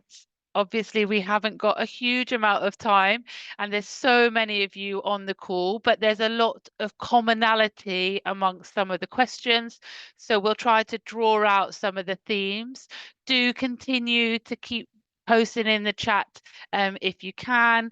And then we've got just a couple more, another video from around the world from another member association later on, and a final documentary and a close by the ICM president. So thank you both. If I start with a question that has come up quite a bit today, that in humanitarian contexts, often midwives are not allowed or empowered to take on the roles that are required. How do you think we can solve this challenge? I don't know if either of you want to come in there. Shall I make start? Hello, everyone again. So we can consider this, I would say, in two ways. One is some issues are universal, so they actually they're more obvious in humanitarian settings, but they impact midwives everywhere. So sometimes this is about having regulation to define a scope of practice, whatever the setting. And sometimes it's having education that is the same across the board. So midwives are fulfilling the ICM essential competencies so they can practice wherever they work. But some issues are crisis specific. So that might mean that they're unique to a specific type of crisis. So One option might be if you are in a country that's frequently affected by an earthquake, that midwives are included in the preparation for this emergency. And that's where sometimes a midwife association can come in to help midwives be part of that response planning for that emergency. So we want midwives as part of the planning and as part of the response.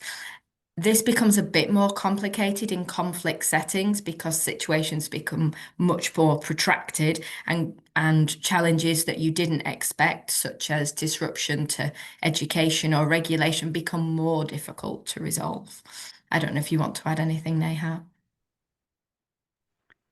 Thank you. So yes, I would agree with that, but I would also say that yes, when you have there are lots of challenges that midwives experience generally that if they're like the flip side of it is that if those problems are solved, then it also means that they are able to just work better. So things like the education system. I mean, I think about some emergencies or some humanitarian settings that I've worked in, and one of the big challenges has been that the midwifery education system and their basic education was so weak that they often did not have the confidence and the skills to be able to work in emergency settings. Or the health system itself was so fragile that it would crumble in under any kind of external force. So midwives, even if they were able to work, they had no referral systems, they had no supplies, they had no nothing to work with. So I think a lot of it is around health system strengthening and strengthening the other systems that midwives work into. Thanks both. Yeah, and that's sort of reflecting on some of our panelists as well. At a global strategic level, it's about, us having midwives there, making people aware of what we can do so that we are supported and enabled to be able to go forward and take those roles. Because often or historically, if midwives have been left behind there's other health professionals in that space that don't even realize what midwives can do. So making sure at all levels, people are aware of what support and skills that midwives have to be able to offer in these times.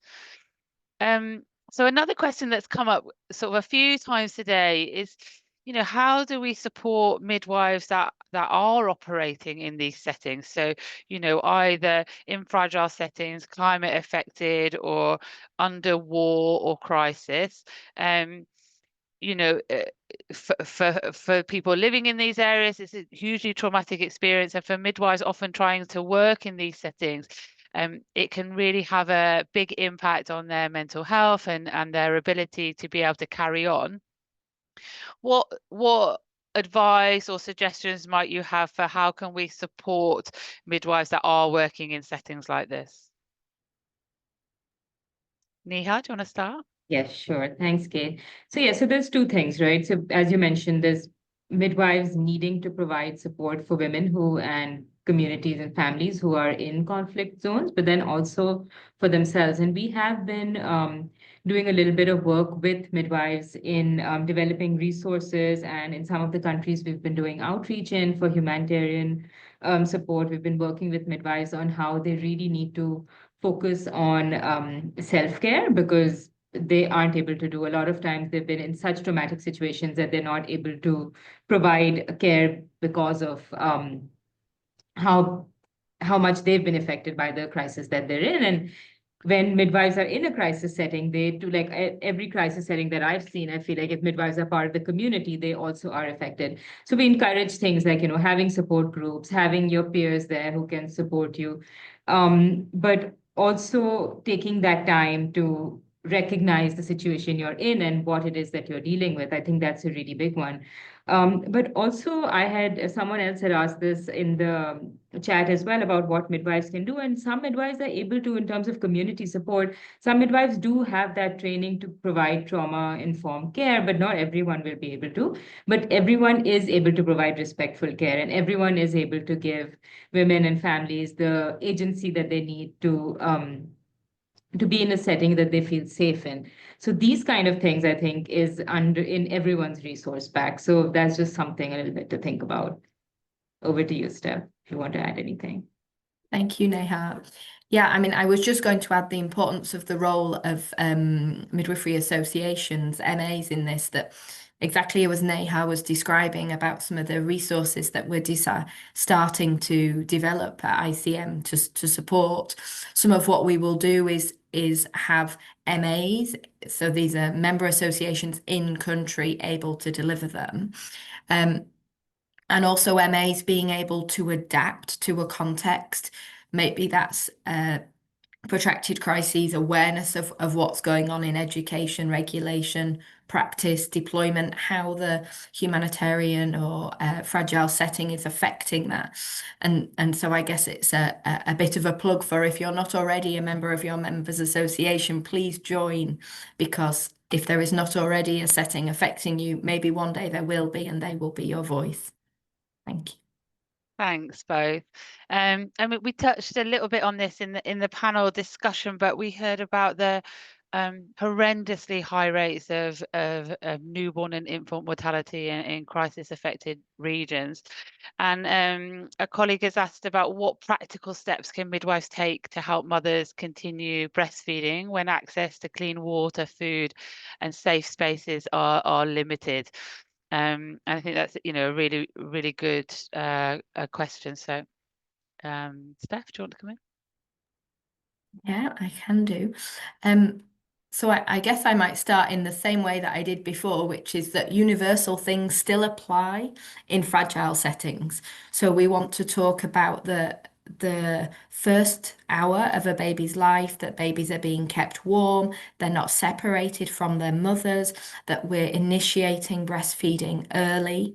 When we have babies that are sick or small, that we have practices in the health system that enable mothers or a caretaker and the baby to stay together as much as possible. And that we, as Anna has already mentioned, that we're advocating for kangaroo mother care.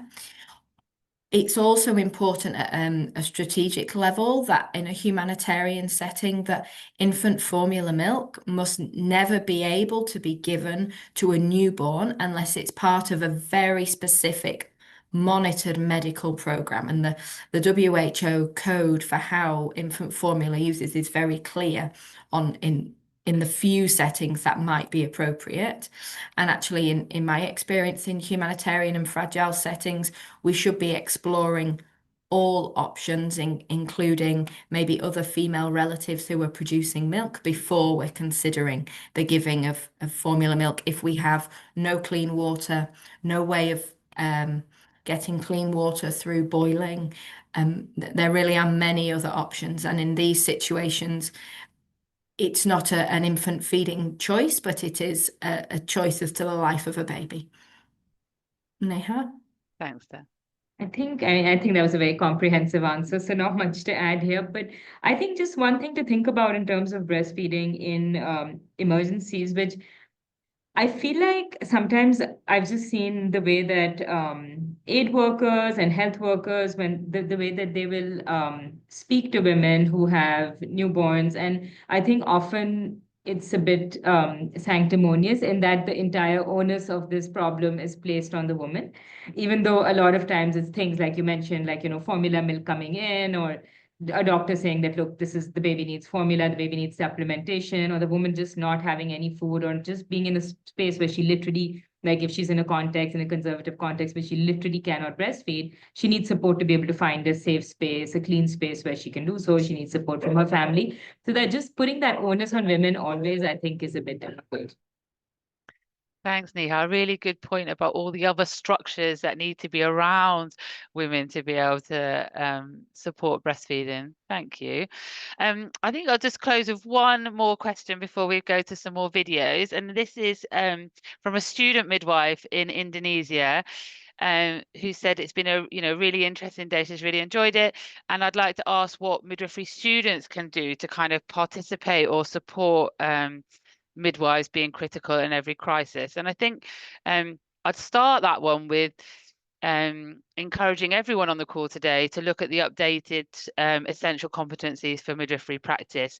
the ICM has really strengthened the clarity around the role of a midwife in sexual reproductive health, including in humanitarian crisis, because all midwives need to be skilled and adaptable in sexual reproductive health across the globe. And I urge any educators on the call today to go back and have a look at their own midwifery education programs and their curriculums to make sure that they are covering all of the aspects of the essential competency for midwifery practice. There's a huge amount of tools and resources on the ICM website, including curriculum mapping tools and other resources which can help you review your curriculum to make sure that any areas that do require strengthening, you're able to do so as effectively as possible. If your students on this webinar, have a look at those essential competencies yourself and have a think about, is your course offering the full range of scope of practice that the ICM would advocate for? And if it's not, have a conversation with your university and your colleagues about what areas might be missing that you feel that you do need more experience and knowledge and expertise that your course might be able to offer you. And that would be one way to start to think about making sure that you have the skills and knowledge to be able to be an effective midwife in many crises. I don't know if my colleagues have anything else to kind of add into that. I think you covered it well. The only thing I would add is that for a student midwife, if you're just trying to build your foundation in this, there's a lot of online trainings and lots of interesting content that you can look at. And at this point, there's a free MISP training online. But that's not it. That's not the only thing. There's lots of trainings on the IWOG platform as well, where you can look at resources and start building your foundation and knowledge around these things, so that when you are out there and you want to practice and be prepared, you have a lot of information already to start with. Thank you, Kate. Okay. Great. I'm probably going to wrap up there because we've been doing really well to stay on time throughout this webinar all day. So I need to continue to do that. So in our trip around the world, I believe that we're just going to Ethiopia now to see our member association there and what activities they have been up to for International Day of the Midwife.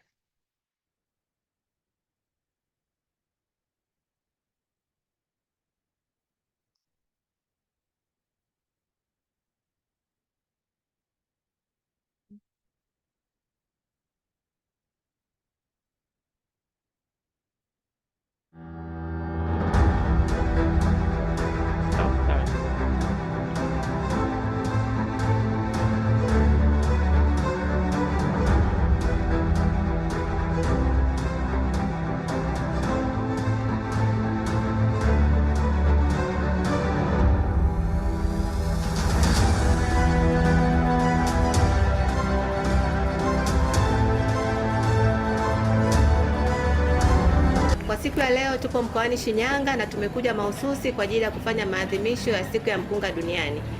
Kila mwaka ifikapo tarehe 5 mwezi wa 5 huwa tunakuwa na maadhimisho ya siku ya mkunga duniani kote, na kwa Tanzania tumeamua kufanya maadhimisho haya katika mkoa huu wa Shinyanga. Na kauli mbiu ya maadhimisho haya kwa mwaka huu ni mkunga, nguzo muhimu katika kila janga.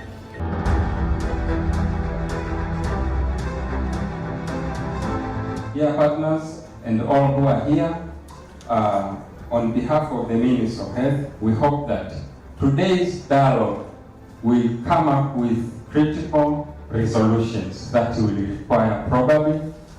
Together with this, we are continuing to empower midwives in terms of leadership and in terms of service delivery.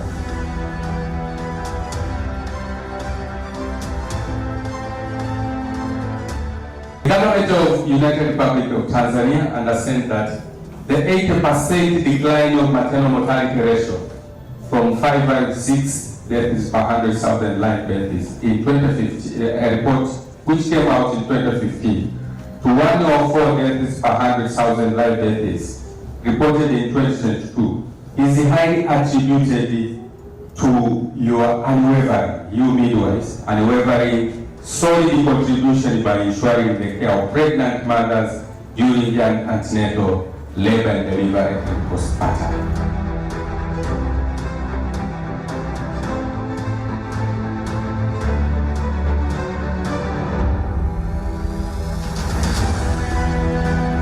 While recognizing that each country shares their own unique history, social, health, and healthcare context, both Canada and Tanzania recognize the value of midwifery. This panel is a chance for us to hear directly from midwives. The role of midwives is very important even in stable environments, not only in crisis. Midwives are anchors in providing care and in providing skilled birth attendance to the mothers and we are looking at crises in terms of outbreaks and natural disaster where the demand is big, rapid. But also, if you look at our health system, every day midwives are in crisis. It is one thing, but resilient, climate resilient, it means water resilient. I would like to give thanks to invited guests, ladies and gentlemen, the midwives who are working in different areas within the Dar es Salaam region. Thank you very much for coming. My apologies to our colleagues in Tanzania. Thank you to them for that video. Oh, we can't hear you, Sandra. It doesn't. No, not yet.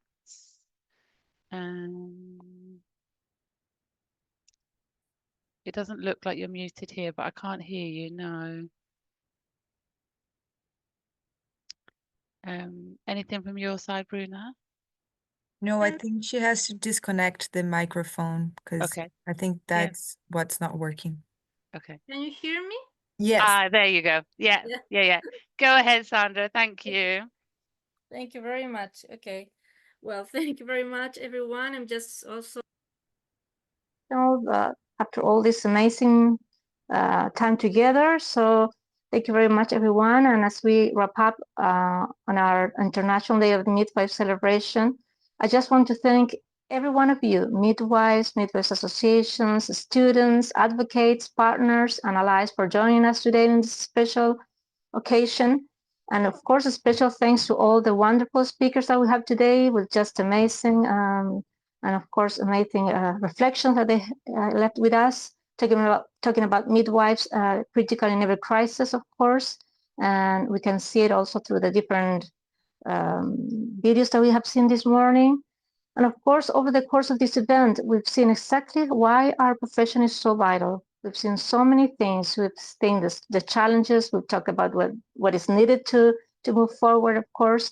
And we know how it feels and how important it is, the impact that we do, of course, most strongly if we work together in these situations.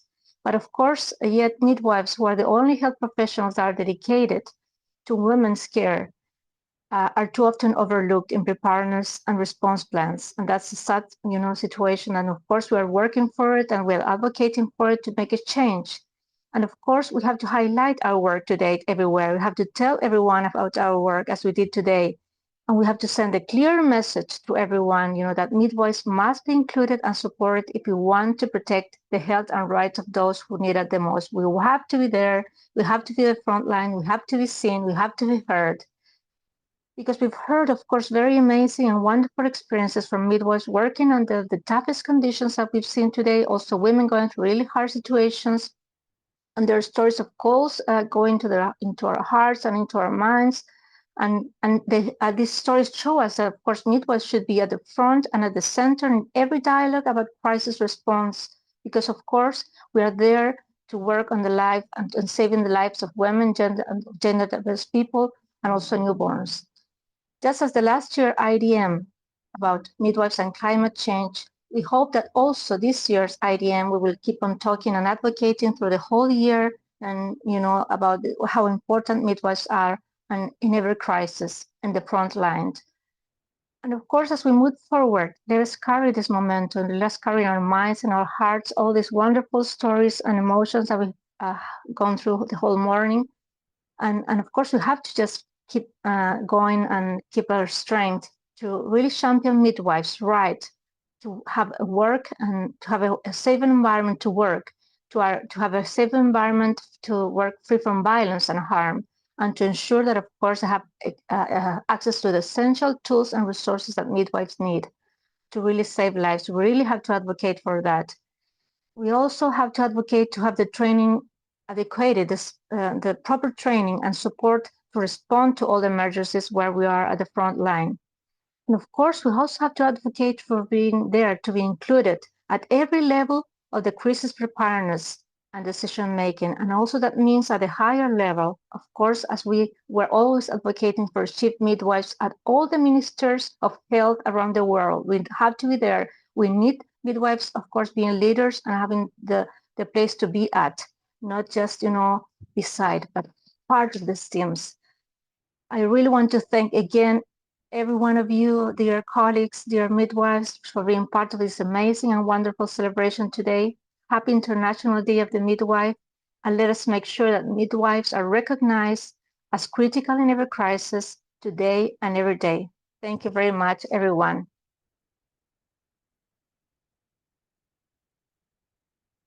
And now I think we stay for a picture, yeah?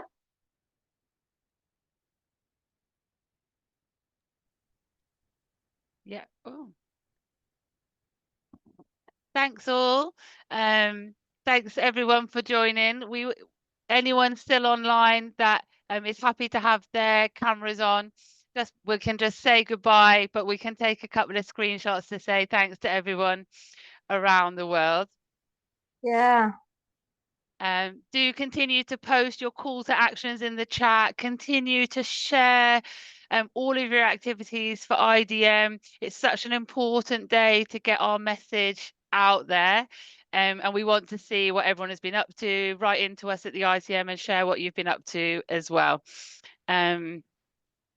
Okay, and then so we'll probably have to close now, but if anyone wants to put their cameras on for a photo, that would be lovely, but maybe that's not going to work. Okay, thank you very much. Okay, bye. Bye, everyone. Nice to see you all. Thank you. Happy IDM. Bye.